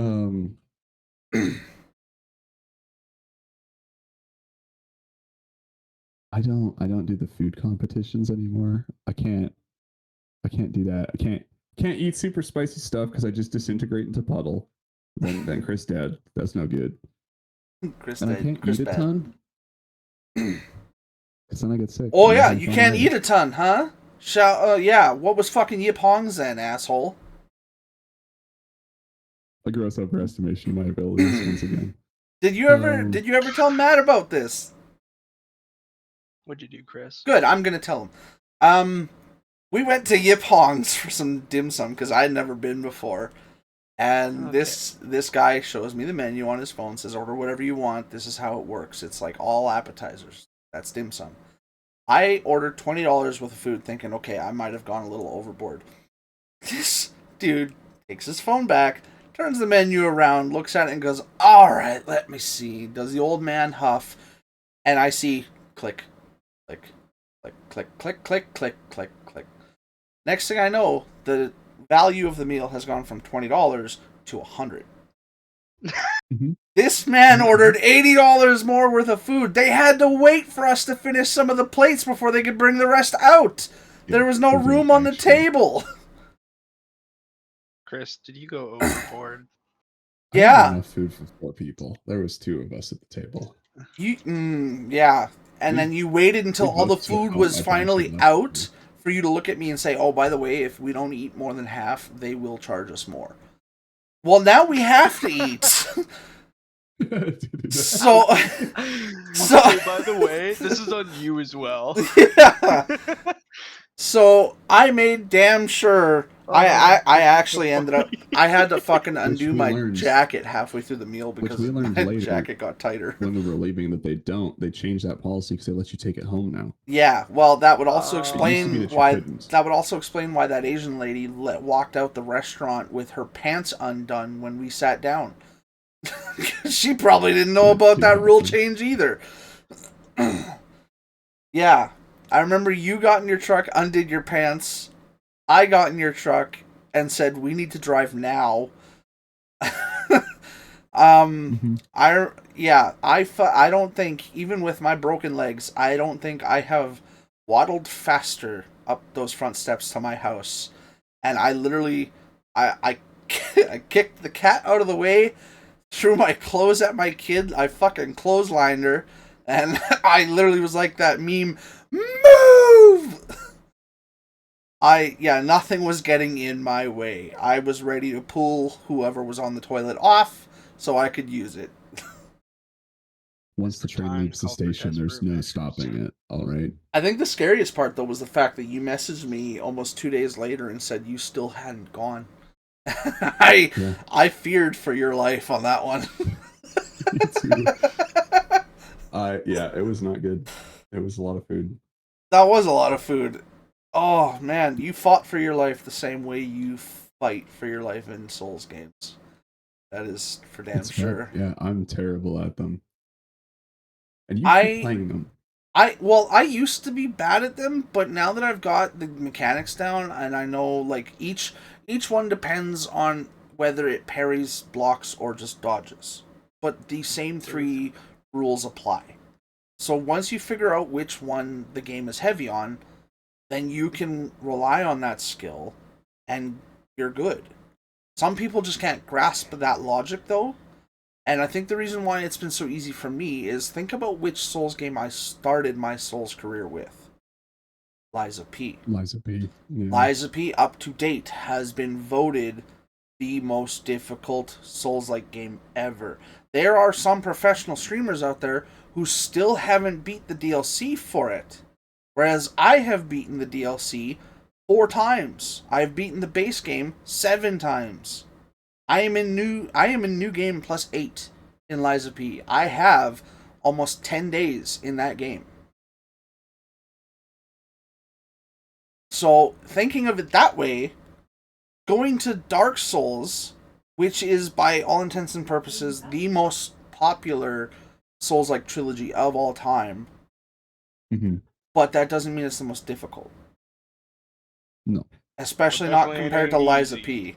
It's not easy, I will give you that. I definitely died a lot, but I didn't die a lot to the bosses. I died a lot to stupid shit. Like the clunky controls, being too close to an edge, gravity just grabs your fucking toe and takes you with it. Or, not seeing an enemy that's 3 levels above you while you're walking up and down a fucking barricade and he shoots you into oblivion, like, you know, that kind of thing. Just not being spatially aware enough. Whereas with Lies of P, it wasn't like that. The map is super linear in Lies of P. You can't really go off on tangents and explore side paths like you can in Dark Souls and especially Elden Ring. Elden Ring, like, that's about as open world Souls like as it fucking gets. And like, you never, because it is open world. Yeah, and you never know where you're going or where you're coming from. You just hope you're going to the right place. Whereas Lies of P, you can't do that. It makes sure you're going down the right path because everything that you can explore is on the path. Like, if it allows you to go into a side house when you're running down a street, Dark Souls, Elden Ring, I mean, even fucking Remnant or Neo, you can go through that house. Oh, look, there's an underground sewer. Suddenly you're going through a different part of the map that you didn't even know existed. And you'll come out the other end at a different part of the map you've never been to. Lies of P doesn't do that. You go into a house to explore, you're going to have, at best, 3 rooms to explore, and that's it. You have to come right back out the same door you went in, and you continue down the path. It is linear, which I thought was really nice because it's difficult enough as is. There is a lot of characters or enemies in Lies of P, just normal mob characters, that can break your guard faster than a boss can break your guard. That's what makes it so difficult. And the fact that the blocking is very much like Sekiro, where you have to perfect time it, otherwise there's no point in blocking because it's going to damage you anyways. So you either roll out of the way or you perfect time your block. So, and like, I always forget his name, but the guy who made the Dark Souls trilogy and like FromSoft and all that guy, like the big guy that created all of those games, he was like the first guy to admit that Lies of P put Dark Souls to shame in terms of difficulty. And that's the game I started with. I have over 500 hours in that game. So I guess actually that's more than 10 days. That's close to 20 days, I think, give or take. Because yeah, 480 would be 20 days, and I have about 503 hours. So yeah, So there you go. I have about 22, 23 days into that game. So, you know, Dark Souls, Neo, Remnants, I can look at those as normal, fun games now because I'm not growing with the level difficulty. I am. Do you count Neo? Yeah, it's very much a. It is I wouldn't say resource heavy in the same way Dark Souls and Remnant. Well, I'd say it's pretty similar to Remnant, which Remnant is a shooter style Souls-like. It's a shooter Souls. But it's also a bit of a looter shooter as well, because you shoot things, items drop, right? And you can use those to your benefit. Neo is like that in that aspect, but it is still a dark setting. It's fantasy, based in a little bit of reality in this case, but it still has level runs with bosses, and if you die, you have to restart. There's no checkpoints. It very much... yeah, it's very much Dark Souls-ish in that sense, you know? I don't know what Cruelty Squad is. Cruelty Squad is a game that is designed for you basically to not be able to play it. From the way Billy described it. My best example I can give is the way to reload your gun in Cruelty Squad. If I remember correctly, Billy said you gotta hold one of the keys on your keyboard and swipe your mouse up to reload your gun. Yeah. It's hard to look at because it was designed with like basically the equivalent of fucking NES graphics and scuffed to play. Yeah. But no, I've really been enjoying Souls-like games because I like the challenge. I like story-driven games like BioShock because they're not difficult. They're easy for me to just settle in and play and, react to the story. I'm not reacting to the enemies. Whereas in Souls, like, every new enemy, whether it's a mob or a boss, presents a new challenge because you don't know their moveset. You don't know what they react to in terms of, like, movesets. So, dodge, parry, or block, each enemy is different, and I like that. Whereas, let's take Mass Effect, for example. You can pretty much choose a gun and run with that gun throughout the whole game if you really wanted to. You can't do that in a Souls-like. You have to constantly be adapting not only your moveset, your mindset, your timing, your efficiency, your armor, your weaponry. Like, everything needs to be at peak performance when you hit that next, like, difficulty curve so that you can advance. Like, I learned that the hard way when we were doing Elden Ring on stream because I played through most of the game with Rivers of Blood and I thought it was really good. It is, for all intents and purposes, one of the best base game katanas you can get for the build I was doing. But the problem was that I didn't have my stat spread built specifically for the Rivers of Blood. I had it built for tank stats, same as Tony was doing, but Tony was using a shield, a mace, like he was using heavy boy stuff. I wasn't. I was trying to be a sword fighter with the tank stats, and it was not working out very well, and I learned that the hard way. I don't think that's totally true. Well, it gets to a point where eventually it's okay. Weapon, especially in Elden Ring, I think you can pick a weapon. You can run that rig right to the end. I did run Rivers of Blood mostly to the end, but once I got, like, the Blade of Malenia, that does way more hardcore damage, and with the strength stat I was at, it worked out way more better for my damage scaling compared to the Rivers of Blood, because the Rivers of Blood isn't a strength sword. Right? So yeah, that was the problem I was running into. You have to build in accordance of what you're using. Like, there's a lot of thought process that needs to go into it, is what I'm saying. It's not like Mass Effect where you can just choose a sniper and shoot people endlessly, right? Like, forever and ever with the same gun. You can just keep the gun from start to end. Because that's actually what I did with my weapons from Mass Effect 1. I actually got in shit with Fred and Zach about that, because I kept my same guns all the way till the end, and then right before I entered the Citadel after Saren invaded with not Harbinger, Sovereign. They were like, well, you were right, it is a Reaper. They were like, have you upgraded your armor or weapons at all? And I was like, no, why? I didn't know it was that important. They were like, dude, there's 10 tiers to the weapons and armor. I was like, oh fuck, and I looked and I was still running tier 2 shit. So you can go the whole game with that basic stuff. You don't have to put any thought into it. Whereas Souls, like, it forces you to, otherwise it's going to show you how much it hates you. Yeah, you do kind of have to think about the build overall. It's not, Billy, I'm not playing your randomizer with Elden Ring. I'm not fucking running into what's his nuts right at the beginning of the game instead of the tree sentinel. I'm not running into Morgoth right at the beginning.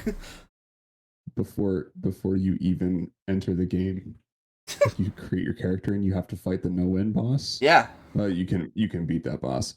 You can. But it wasn't intended to. Instead of what you get, it's just, we're done. Yeah, that is, I think, actually similar to what Billy had happen. The Elden Ring randomizer is so funny to me, because it's like, I've seen a bunch of clips of people like, oh man, new character, we're doing this, like, when we die, we start a new character again, and they come out like, I just really hope I don't get Malenia or Miquella. And like, that's the no-win boss, is Miquella. Like, god damn it.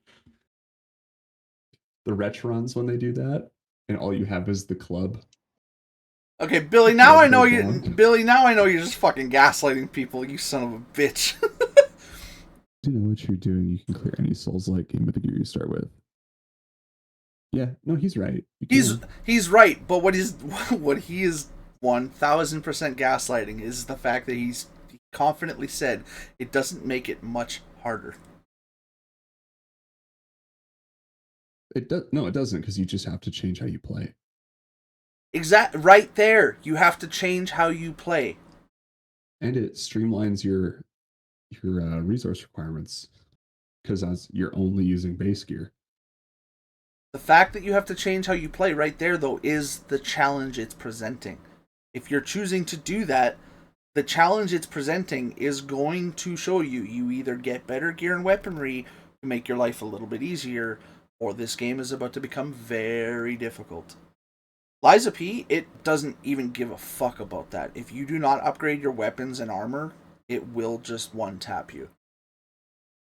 It's just solo leveling again. What do you mean? Hard stuck on a boss. Man, I can't beat this boss. I can't beat this boss. Oh, have you just tried this build? Changes complete build of character. That's locks it. Oh, what it is. I see how it is. It's called finding the end of the upgrade tree in builds.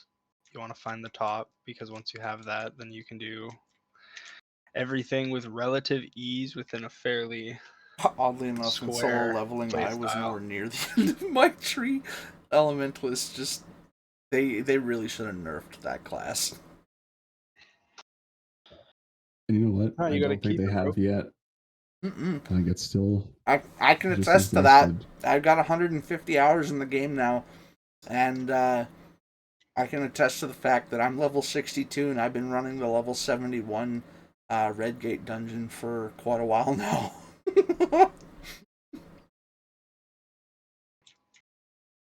I've gotten a few requests from people who seen my level wanting to do like co-op dungeons with them, and I'm just like, because I know that's where it's going to kick my ass. The level cap is going to catch up with me.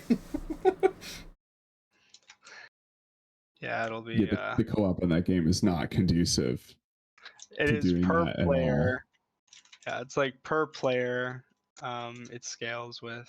And it's like, okay, well, if I have a bad build and he has a good build, it's scaling per everybody. Yeah. Oof. Like prime example, Barca's dagger. What was yours on, Chris? You said it was like C rank or something like that? Yeah, it was the second tier. Okay, so D rank. Because it starts at E. I am working on the S rank of Barca's dagger. And I can attest that the damage increase in that thing, oh boy, it gets a bit out of hand with the elementalist shit, especially the ice stuff. Barca's dagger actually goes so far with the ice damage that I barely ever get my fire proc off anymore from my elementalist overload. I have to physically switch to Night Killer to get my fire stat. Billy was saying, really making him want the game. Solo leveling? Yeah. Okay, I would buy it on sale. Yeah. I'd agree. I mean, buy every game on sale. Why the fuck would you pay full price for something? I wouldn't. Yeah, but I think that's the most Jewish thing I've ever said. I wouldn't go out to buy it full price. Like, there's some games, it's like, no. If it's full price, I have absolutely no issue with that. Look, there has only ever been... Yeah, valid. You know what? Yeah, right. My bad. Exactly. There's only ever been I'm the idiot here. 2 games I've bought in full price, and that has been Bleach, Rebirth of Souls, for obvious reasons. Basically the same. Shut up. And God damn it, I forgot the second one now, asshole. Lies of P.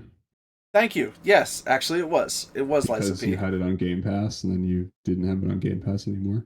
Well, they were actually going to get rid of it off of Game Pass when they offered it on Steam, because that was when Steam and Game Pass were starting to link their libraries. And I was like, I don't know if the profiles are going to like overlap or anything, so I could potentially lose both of my NG+++ games on this game, so I'm going to buy it, and that'll be that. Yeah, it seems like that really slowed you down. Oh yeah. It did really give me some time to pause. There will be a third though that I am planning on buying full price when it comes out, and I'm hoping you will too. Ace Combat 8? Ace Combat 8? Okay, maybe a fourth one then. Yes, I am planning on buying Ace Combat 8, but I'm also planning on 6. Yeah. I want to fucking do the Shinjuku Mountain Drift with you in some fucking E86s or something. I'll be honest, when Horizon 6 was announced, I was not excited. And I wasn't either after 5. And then like nothing really changed my mind. The statement that was made that I heard was that like the Horizon games give you too many vehicles and it kills the fun because eventually you're just doing the same thing over and over again. Like there's nothing.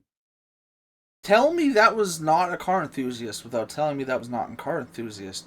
If you buy that kind of game and that was a car guy, he's obviously not a very good one then, because if you are playing a game like that, you are buying cars with specific ideas in mind. You're not buying, a Lamborghini, a Porsche, a fucking Jeep, and a Ford all just to V12 swap them. You're buying them because you want to do specific cool things with them in different ways, I guess.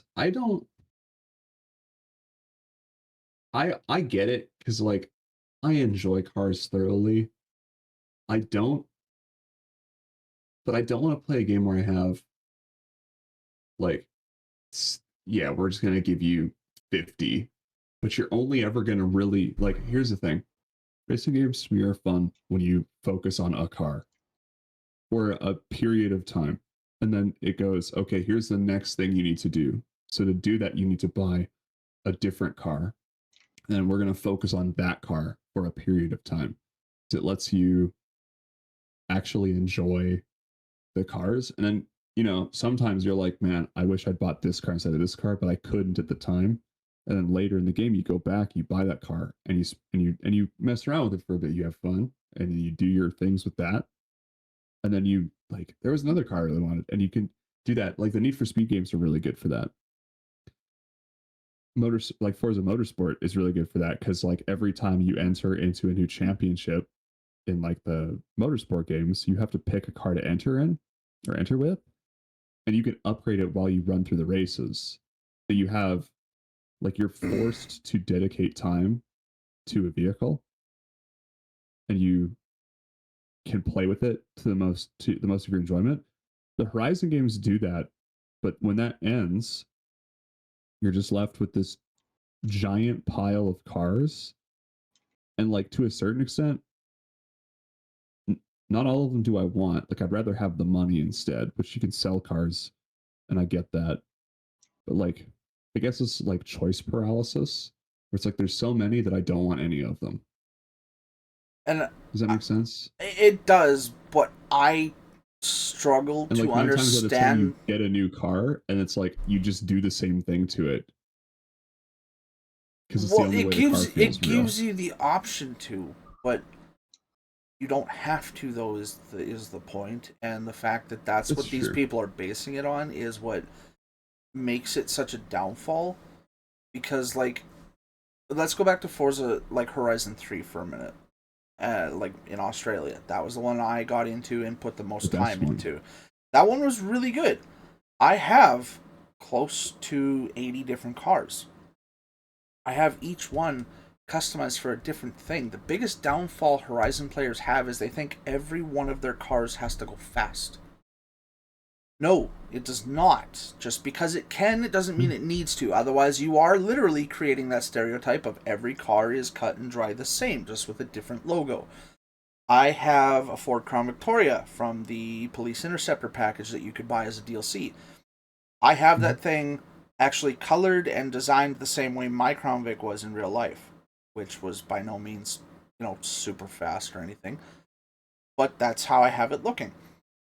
I have a 1970 Chevelle that has a mildly built engine just to make it sound better that I cruise with. You know, I don't go fast in it. I just cruise because it's open world. It's enjoyable. I like mapping out the roads in the big over like the world map. That was fun for me. They're kind of what they were made for. Exactly. And again, open world. So I guess I'm kind of toting the same thing over and over because I'm an open world guy. And then I have my car for off-road, which is the WRX Impreza with the upgraded all-wheel drive and in the Flathead 6 that it gives you. And then I have my rally car, which is the Escort Cogsworth. And then I have my truck, which is actually, oddly enough, the Arctic Cat Warthog that they let you buy. I have that. Yeah. And then I have my sprint car, which is a Godzilla GTR, an R34 GTR. And then I have my drift car. And then I have, like, every one of my cars is meant for a specific reason. And then I've got a bunch of cars that I just cruise with. Like the 58 Corvette, the Roadster, the one that's red and white. I just drive that. I haven't customized it at all. The 65 Chevy 2, I drive that. I haven't customized it. The Honda NSX, I drive that. I have not fiddled with it. The point is that you are playing the life of a car collector, and you get the opportunity to drive cars that you never would in real life. So just enjoy them for what they are instead of slapping a V12 in every one of them and then going, oh, they all feel the same. I don't like them. Yeah, that's because you made them the same. Like, if you want to feel like you're driving a car that's all the same, go buy the full fucking Porsche lineup. There you go. You're going to drive 5 different cars that have 5 different names, and all are the same. That's a hot take. Whoa. Yeah, I knew that would get you. The point is, though... It is a pretty hot take. The point is, though... Every car does... I get what you're saying. Horizon 6 is...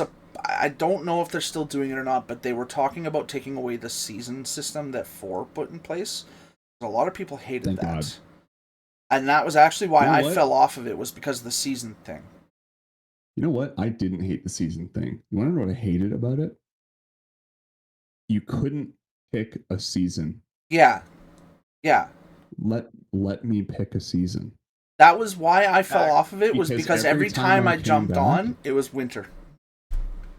Yeah, I had the opposite problem. I wanted winter. Every time I came back, it was spring or summer. I didn't, because I went through the full Top Gear mission system to get the fucking Challenger Demon, and I could never fucking drive it, because it was always winter. Even with the snow tires on, that car was impossible to drive in the winter. Yeah. No, my problem with the Horizon games, like Horizon 4 and 5, was that, like, every time I'd play, I'd get the same season. So it's like, what's the point of a season system if I'm just playing 3 again? And also, that's just all of these games are the same. 5 was also terrible. 5 was pretty bad. Like, started you off as a superstar. I couldn't stand 5. I'm excited for 6 because, to finish my statement that we were tangented off of because of my hot take about the Horizon series. Fair. The thing I'm looking forward to is that degradation and fuel and condition are things that will continue because you're a tourist. You start the game with a very basic car. I want them to get rid of wheel spins. Which game? Horizon 6. Oh, okay, yeah. There's like, if you play out with the realistic settings, which is usually how I play those games, right? Tire degradation will continue. Yeah. Like, tire degradation carries, so when you finish a race, you'll have a tire fee. Yeah. To put new tires on your car, which I kind of like. The realistic lobbies will have fuel consumption, so like racing costs you money because gas is expensive, obviously. Right. So that's all pretty cool. I like those. The thing with that, though, is that's realistic racing. Well, They're also trying to make the game to be the big money means something. You know, you don't see a Ferrari on the street all the time. So when you see somebody, you know they earned that. They're trying to bring that sense of racing game back because to earn those expensive cars is not easy. In the first few Horizon games, money wasn't super easy to come by. No, Horizon so 3 you had to was next to impossible. Something. Yeah. Yeah. And like, to be fair, in 3 it was too slow. It's like Grand Theft Auto Online slow. But like in 4 and 5, you start the game, and if you bought the right edition of the game, it'd be like, yeah, here's 100 super deluxe ultra califragilistic wheel spins. And you're gonna it's gonna work out. You're gonna have kajillions of dollars and 100 cars by the time we're done. To be fair, 6 does have an addition to the game that is $159, and it will give you like 4 different kind of car packs. I want the wheel spins as a system to go away because they remove the point of working. Because like the wheel spins started with 3, and it was based on the skill bar. Yeah. So you'd wrap that little wheel and you'd get a wheel spin for it. Yeah, how many skills you compounded. And like, to be fair, the currency gain was slow. So the wheel spins kind of helped. But like 4 and 5, the currency gain sped up and they still had the wheel spins. Yeah, so it's like you didn't have to play half the game in order to get all of the stuff you wanted. And then you just had no reason to keep going unless you wanted to. Like, I liked 4 because of the season system, but like 5, I bought it, I put an hour and a half into it, I was like, I don't want to play this game anymore. I refunded it on Steam. I haven't even touched 5.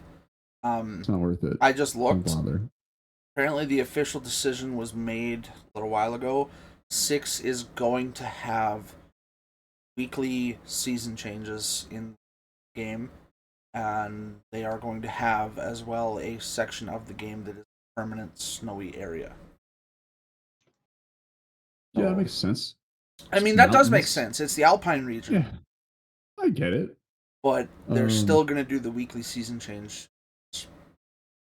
But on top of that, they're going to also change the way the world looks as well, instead of like the way it did when they brought it into 4, where, you know, it was just looked like the same thing but with snow on it, you know.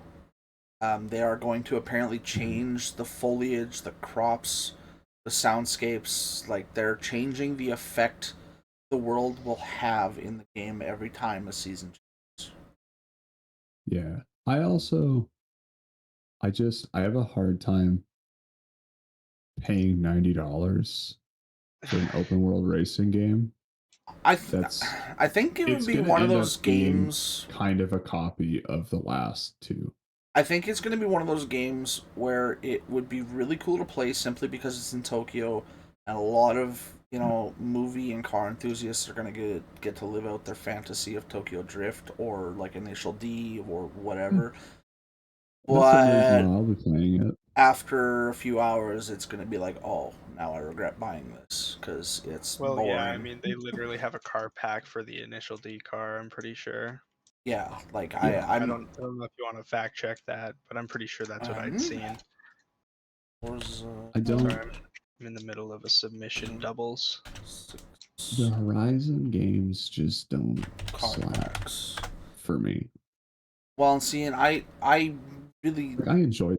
I like the Horizon games because of the open world, which is why I don't like the motorsports games. And the racing in the motorsports games is super toxic. But that it is, yes, 100%. All the Forza Horizon games are just an arcadey race game. I mean, that's the point. There you go. Yeah. So, hey, Matt, not a hot take. You're right, actually. Thank God. That's all it is. That's why I like the games, is because they're arcadey race games. We have to cancel my brother. So Forza Horizon 6, their post-launch content is going to be headlined by a 30-car pass which will be 1 car weekly, the 8-car Time Attack car pack, and the 4-car Italian Passion car pack, along with a 5-car Welcome pack, and 2 major expansions, which they do not touch upon. That's because they're for VIP members. Can we please bring back the Hot Wheels expansion from 3? I thought that was really cool. That was dope. Let me race Twin Mill and Bone Shaker. Not gonna lie, I bought every car pack for Horizon 3 because I thought their car packs were really cool. I bought the Bond car pack, like the James Bond car pack. That was really cool. It was awesome getting to drive. It was awesome. It was awesome getting to drive the fucking what was it? The DB7 Vantage from Die Another Day. Yep. Like, that was really cool. It's also, it's one of those things, like, I'll play it, and I'll definitely play it because you guys are playing it, but like, the thing you said about people being stuck with, like, unable to make a decision. Don't hate me. I'm most definitely buying the $159 version of that game. Like, as stupid as it, as stupid as it sounds, it will be cheaper in the long run. That actually, but I will think less of you for it. No, he's got a point. He's got a point. It actually would make more sense in the long run. It's gonna be cheaper in the long run. I get to play 4 days in advance for pre-ordering because I'm probably gonna do it this payday. The game comes out, like, the access releases in 2 months. I'm gonna wait for it to go on sale probably and buy the deluxe edition. That's fair. Because I'm not spending $130 on it. You know what's really sad? Look at the difference between the deluxe and the dish and the one that I just told you. Yeah. How is that a middle ground? Right? You get here's the game and 2 things. But if you give us double the money, here's all of these other things you can get from the base game. Oh, they've got a new class system in the cars too. There's a new class called R. Per retard? Maybe. Sorry, that was really hard. That was really hard just to throw in there. It looks like every R class car is one that is like some sort of race car, like a series car. Like, I like the tire. Can we go back to the tire deck thing? Because I do want to talk about that just a little bit more. Well, I just found, because of the thing you said that you wanted to run like mountain runs with me. Right. I like the fact that they're going to have a tire degradation system in place. Because we're talking about Forza Horizon 6, Billy. Yeah, because that makes it more skill than just build. Like, you can absolutely build a car to be better at drifting 100%, but a car that's better at drifting is not better at conserving its tires. So, like, how many times can you run the mountain before you have to go and spend and like actually concede the funds to put new tires on your car? Like, especially if you and I, because we are who we are, decide to do it competitively, like, you will figure out how to conserve your tires, absolutely, but I will have an edge until you do figure out how to do that. And that is cool for me, because it in a game series where I do not like the physics engine because it's meant to be arcadey, which is fine. I acknowledge that that's why I don't like it. It gives me a little bit of like a competitive edge over the people that have like no clue what they're doing. It's like, oh yeah, you cooked it into a corner, you have ABS turned off because you want the credit bonus, and you fry your front tires. Joke's on you, I'm not doing that because I know how to brake a car. See, and I can take the corner, right? I get it. Small things like that I like. Give it a little bit more realism without taking away how arcadey it's meant to be. That kind of defeats the purpose of an arcadey racer, though, right? Because now they're going into the realm of the mixture. Because the whole point... Really? Well, no, I said not really. I said it doesn't really change it because your tires almost per race are reset, and it's 5,000 credits per day to have new tires, which is an automatic application, I believe. I think it's like at the end of any race and the start of a new day. So Yeah, that would so, have like, that would not- have to mean it's though not, like, that they're all the making time. it easy to make money, because 4 and 5 made it stupidly easy to make Well, money, yeah. but there's no guarantee 6 is going to be like that, right? I think it'll be just like the other Horizon games that have done this, like a similar style of tactic where it'll be hard up front but easier as you get further in. What is the point of having the tuning system Also, then if they're adding Alexis- these realistic measures, because they have a game series set up for these realistic measures. If you want these realistic measures, go play also like to Motorsport say or Assetto Corsa or it's- 2025 F1 or whatever you It's- like. But the point is this If is you're supposed to using the be. realism settings, these things apply. If you don't want them, you can just turn them off. That's valid. You too. had not stated that yet. Well, that was well, he did say the realism mode. Yeah, like it's in the difficulty sliders. Yeah. It's just how they're changing the highest end of the difficulty. Okay, so it's just the difficulty makes that, like how they used to do Yes. with like 3, where the harder it got, the more your Yeah. like car would slow down from car damage, kind of thing. Exactly. Okay. Like I've played every Horizon game on the hardest difficulty. It's part of the reason why I hated 5 was because like you could be on the realism end of it and like I understand the implications of that, but there is no actual transition. Like there's like the car doesn't slow down when you wreck it. Right. My favorite moment of 3 was the first race you do when you get an SUV. You might remember this. You come down this grass slope. It's a sprint race. Yeah. You come down this grass hill. Yeah, I remember and then that. it throws you off a canyon. And then you land on a beach. Yeah. I did that race. You're never going to believe this. The suspension broke when I hit the ground. Oh, did you get that What? weird glitch where the body sunk into the ground? No, I didn't get the glitch, but the suspension smashed. And the little suspension icon lit up red on the speedometer, on the tachometer, which Right. I thought was funny. And I didn't think anything of it because I was like, it's a Horizon game. Right. And the car wouldn't fucking accelerate. It struggled really hard to accelerate because the body was rubbing on the wheels. And I thought that was hilarious because like it was too funny to me because like the devs knew what they were doing. Like we're Right. gonna add realistic mechanical failures With an to these unrealistic jump. vehicles. And then we're gonna Make throw you them off a jump cliff off in an the edge. SUV and make you land on your wheels. Like that was funny. What And it was SUV something did they that, like- give you when you did that? Do you remember?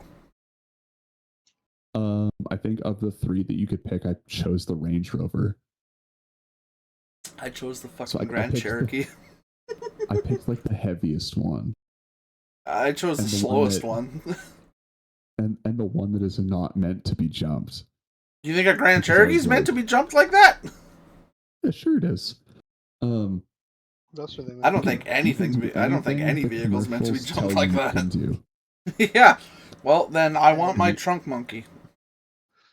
And the evidence of that is that I once took a 2016 GMC Acadia through a wintry field and 3 feet of snow at highway speeds because, and I said to the other people in the SUV with me, if they can do it in the commercials, by God, I can do it in the car.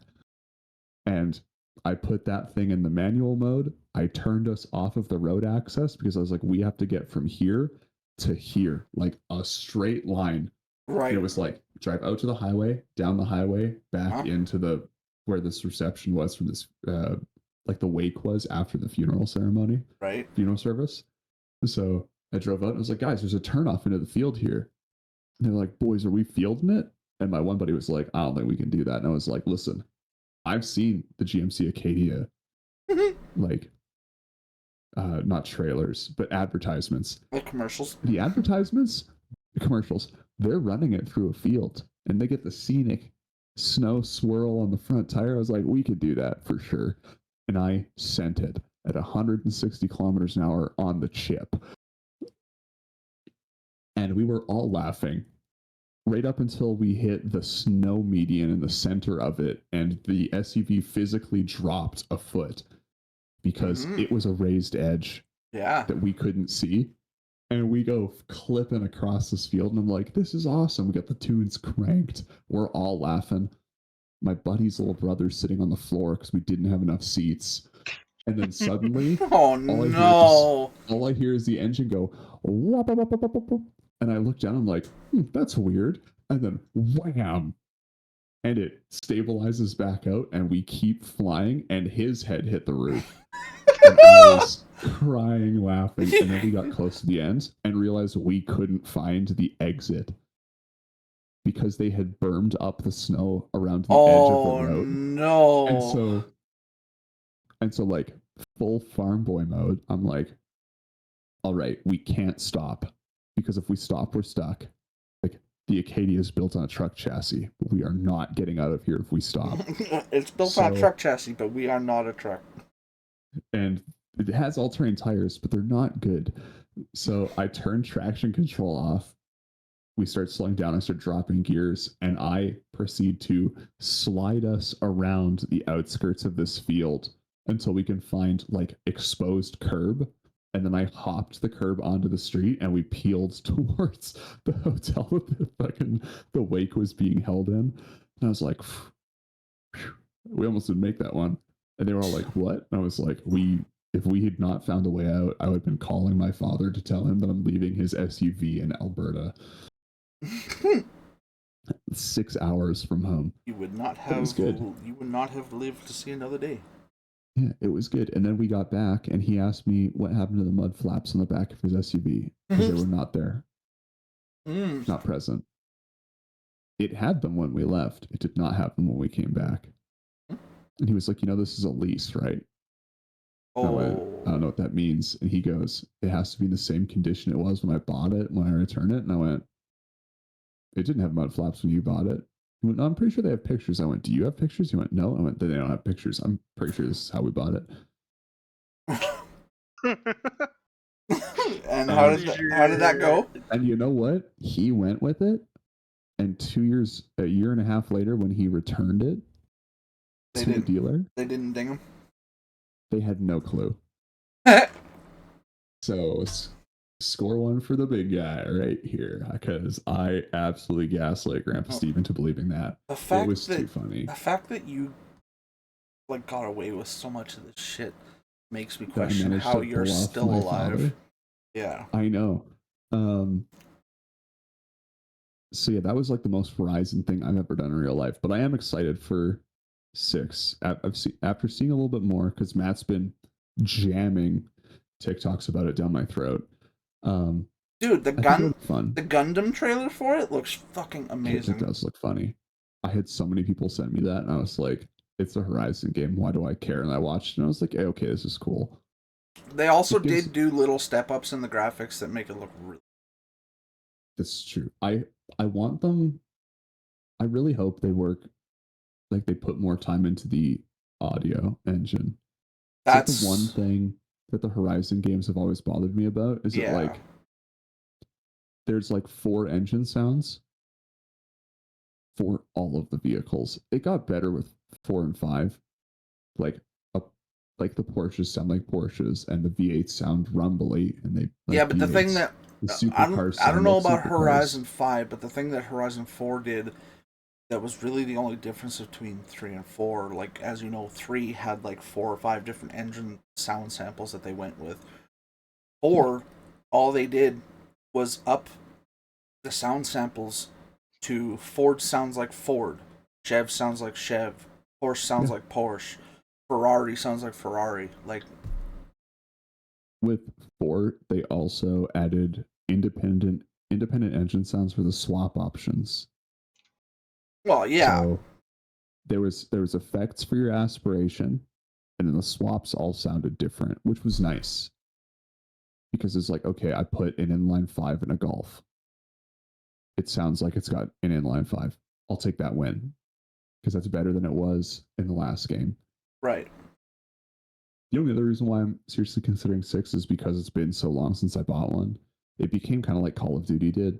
Yeah. Like buying it year after year, or buying every release of the Horizon games felt like I was just paying for the same thing. So like I played so little of 5 that I don't really remember it anymore. I just remember hating it. And then like by the time I finished with 4, I couldn't stand it. But like 1, 2, and 3 were great times. Yeah. I thoroughly enjoyed those games. Like the first one especially. Yeah, that's fair. That waxen nostalgic vibe. You know, it's a funny fact about Forza Horizon 5. I mainly played it to gaslight my girlfriend at the time. Why? Because she bought it because she was a genuine lover of the game. Oh. And just like being high level meant something to her, I guess. And yeah, so I had gotten it before her. This is Courtney. And yeah, since I was working basically from home, because I was working for my roommate at the time, and he just paid the rent and gave me some spending money here and there. It was a weird deal. Anyways, I was playing it basically all the time throughout the night into the morning and then work in the afternoon. So I was like level 80 in like a day. And she was like, this is fucking awful. And I was like, yeah, well, I'm a level 100 now, so fuck you. If you know what you're doing in that game, it's really not that hard to level up, but the level up means fucking nothing. I just made a fucking spider go. Like a Fiat Spider? Yeah, it was like the first. I almost bought one of those a couple years ago. Car. First like supercar they gave you, and I got it to XXX speed. Listen, I saw that. I saw that, Chris. But listen, the new gen Fiat 125 Spiders, they actually look really nice. The fucking before they discontinued them, the Abarth models were so slick. Plus, they ran the same 1.6 liter. They ran the same 1.6 liter that was in the Hyundai Accents, and those engines are actually oddly enough really fucking good. And they just reworked it so that it had the compression and performance to handle a twin turbo system with a manual. Was it 6-speed? Like that's really cool. I thought that was really cool, and they were affordable too. I don't know what the most enjoyable vehicle I think I've ever driven is, and it kind of makes me hate myself for thinking it. When I worked for Westview, one of our customers who would just like pop in, he owned the hobby shop in Prince Albert. He would pop in. He had a factory supercharged Miata. At that time would have been like a 2018 ND Miata. Mm-hmm. And one time I had to run out, grab parts. He was like, "Oh, I can grab parts." My boss was like, "No, it's fine. Chris can go." He was like, "Well, I'll go with Chris." And I was like, "Are you sure you want to do that? Like, I'm not great company." Like, whatever. He goes, "What can you drive?" And I went, "Yeah." He goes, "You want to drive my car?" And I went, "Are you sure?" He went, "Yeah, it'll be fine. Just like don't do anything stupid." And I was like, "I won't. It's not my car." He went, "That's the right answer," and handed me the key. And so we walked out to his he was an old guy, right? So this thing was pristine. It was like brand new. My boss made me grab a seat cover and like one of those paper floor mats. In the middle of summer, I'm wearing clean clothes. Walk out. We hop in his Miata. He this is how you it's because it's my first push button car that was manual. So he's like, "Yeah, this is how you start it." Like, all right, cool. He goes, "Then you hit this button." And he hits the button and the top folds down. The top finishes folding. He goes, "All right, cool. Hit it." And I was like, "What?" He goes, "Romp on it. We gotta go get parts. You're already taking too long." I'm like, "Oh shit." And so I peeled out. And he was like egging me on the whole way. Trying to get you to just go faster. And I did. I fulfilled that old man's wishes. I was about to say no, Thank you for the opportunity provided to me to thrash somebody else's car. And so I didn't scumbag his car, but I leaned on it, and it was a lot of fun. And it like tight, responsive. It was like, because it's so small, it's nimble.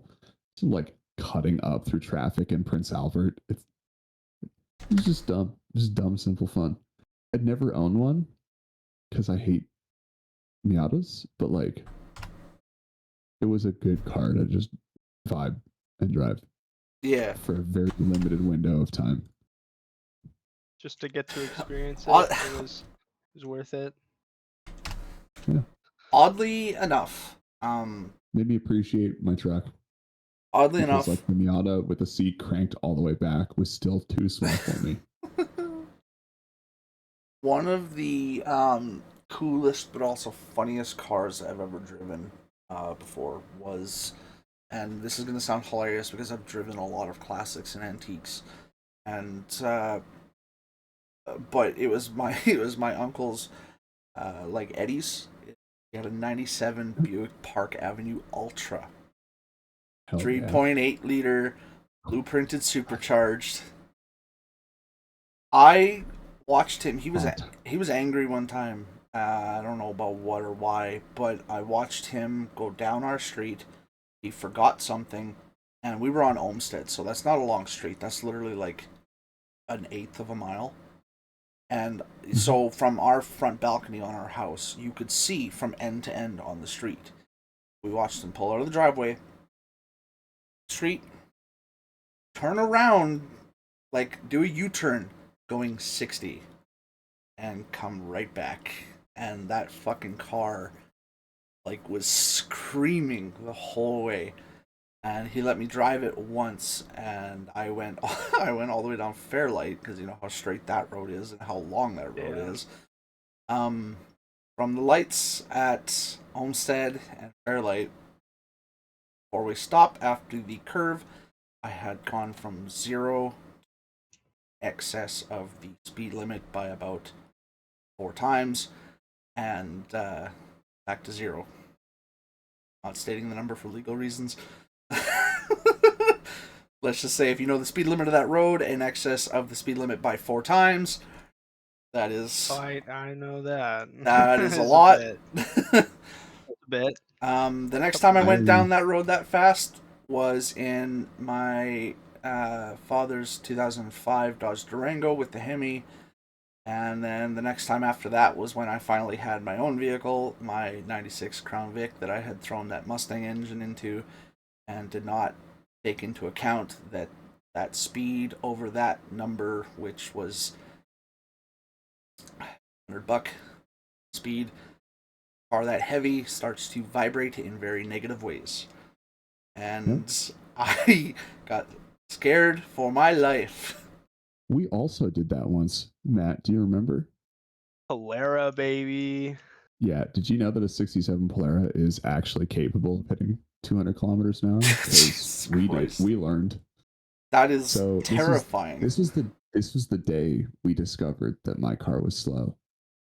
So there was 5 or 6 of us, and we were heading out to Welcome back, Blue. We used to hang out with, and he lived out near Asquith, so we were taking the Highway 5 exit out of town, and it's just Matt and I in the car, and one of our buddies is in his black Yukon in front of us, and then the guy's house was at the front, and then they stage back next to me. He rolls his window down, like crank my window down.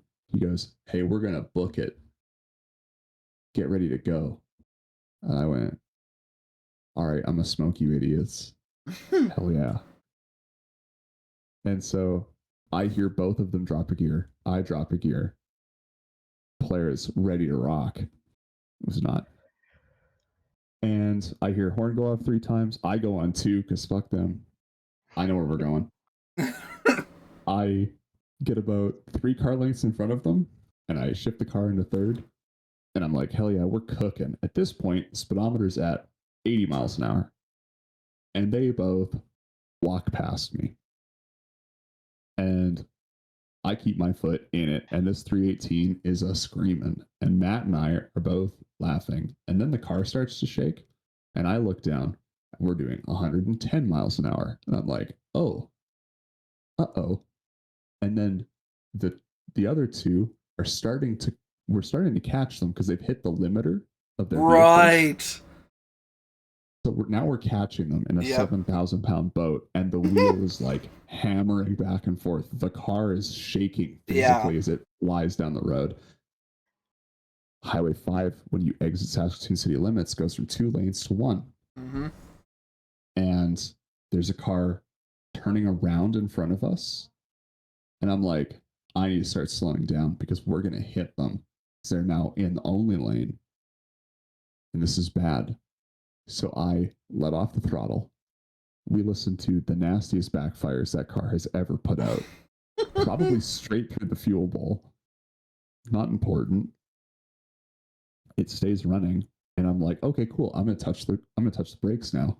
And I start to roll into the brakes, and the front end of the car dips down as like we start slowing down. And I'm like, we're not really slowing down. No.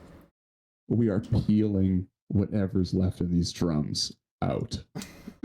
And I'm like, don't you know that's resurfacing it?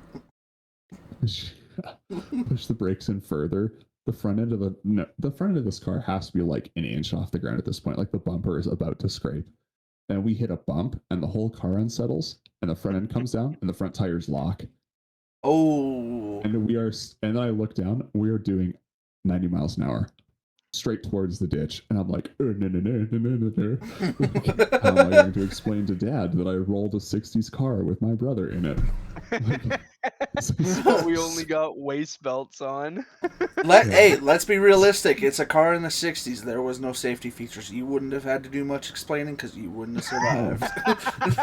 Yeah, literally. You get in an accident, it's a fucking drive terrain. Left like an 8 mile worth of skid marks on the highway as we slid towards the ditch, and I let off the brakes as we hit 60 miles an hour, and we're not catching them anymore. Right. They've both slowed down to reasonable speeds with their disc brakes and ABS. Yuck. and their modern innovations. Their modern technologies. Finally, the car stops shaking, and I like just get it pulled over, or pulled back into the lane, like a foot off of the ditch, like the center meridian between the highways. And like that front left catches, and it's just like, and it barely pulls the car back over. And then I look over at Matt, and I was like, I don't think we tell anybody about this. We survived. We tell no one. No one has to know. And that car. It did numbers for sure. I don't know if it was that the speedometer was shaking, because like after I think it was about 90 miles an hour, I realized that the speedo was starting to wobble. And then as it would speed up, it would wobble more. So by the time it would have been at about 110, it was like bouncing back and forth. It would go, we were doing 100 miles an hour or 120. Right. For 105 miles an hour, or wrapping the speedo, and it was just bouncing because it's an old cable-driven speedometer. And good old fly-by-wire. It was a good one-time thing. And then we should do that with the next time the vacuum-operated one, like in my '86 Parisienne. That's wild. When all vacuums stop supplying the functionality of the vehicle to go to performance. Because it runs out of vacuum. It's amazing when you're going so fast that your speedometer goes, hey, bonk. Oh no, I don't know how fast I'm going. The next time I did speeds like that was my Silver Golf. Not surprised. I had turned the boost controller up, and you had phoned me that morning, and I had hightailed it from McDowell to Saskatoon in 45 minutes. Yep. The only time I dipped below 120 was going past Rostern, because I knew the cops, like the RCs, like to sit right at the entrance to Rostern. Yeah. And so I came into the valley, let off the throttle, and started to roll down. As I came back up, I was starting to dip below 140, and I just like dusted the brakes a little bit, dropped it to 120, and hit the cruise. That was before they lowered the speed limit there too. Mm-hmm. And then cruised through the intersection. And the second I was past the south access to Rostern, down a gear, on the throttle, see you later. That car would hum at 185 kilometers an hour. It was lethal smooth. And by lethal smooth means it could have come apart at any point in time. We learned later. Actually, and the turbo would sit at 10 pounds built. 10 psi boost at 185 kilometers an hour. The tack is like $5,000. Did you ever... I've never asked you this because I've never told anybody this except for, obviously, Hope, because she fucking came unglued that day. How often have you driven... Like, when we went to school at SAS Polytech, did you at all go to Regina, like, past Hanley, through the, like, valley there between... Dalmany and Hanley. I know what you're talking about. You remember there was some rubber marks, tire marks, for about half a mile going towards Hanley at one point in the middle of the valley? For like a little while, yeah. It's neat. Mm-hmm. I wanted to see how fast the Lincoln could go after I did the engine swap to the 7.5 liter. And I went into that valley. Hope's already terrified of that valley, for one thing. General, I should state. I went into that valley, and thank God for digital display systems, because I'm pretty sure the dashboard would have had a heart attack otherwise. I was getting 0.8. I was getting 19.8 miles to the gallon. And I was doing $170 that valley. Nice. Yeah, that was a 95 town car that weighed pretty much the same as that Polara. It was like 6,950 pounds with nothing in it. Yeah. Yeah, the air ride was... The air ride was screaming. Nothing we say should be taken as legal advice or driving advice. Do not do any of that, because you will lose your vehicle, your license, probably your job. All these actions were performed on a closed circuit course by professional drivers. In Mexico. Yeah. Yeah, filter and all. Where everybody knows. That's always been the funniest thing to me, is like car guys, like they're in a parking lot in downtown Saskatoon that everybody knows. They're like, stunt in Mexico. Oh. Hey, that's illegal in Mexico too. You know that, right? It's always been the dumbest excuse. Like, y'all dumb for real. And on that, terrible disappointment, it's time to end. I'm Chris. Matt joined us. Crazy work. The Matt just shows up. Will, what's coming? What's in the next? So more Infinite on Saturday? Yep. And then what's tomorrow night? Tomorrow night is Thursday, so that will be more Armored Core 6. And then Friday will be Half-Life 2, Episode 2. Oh yeah, we're almost on Half-Life. Probably almost on Infinite too, I'd wager. Actually, no. Infinite is probably going to take me 3 streams.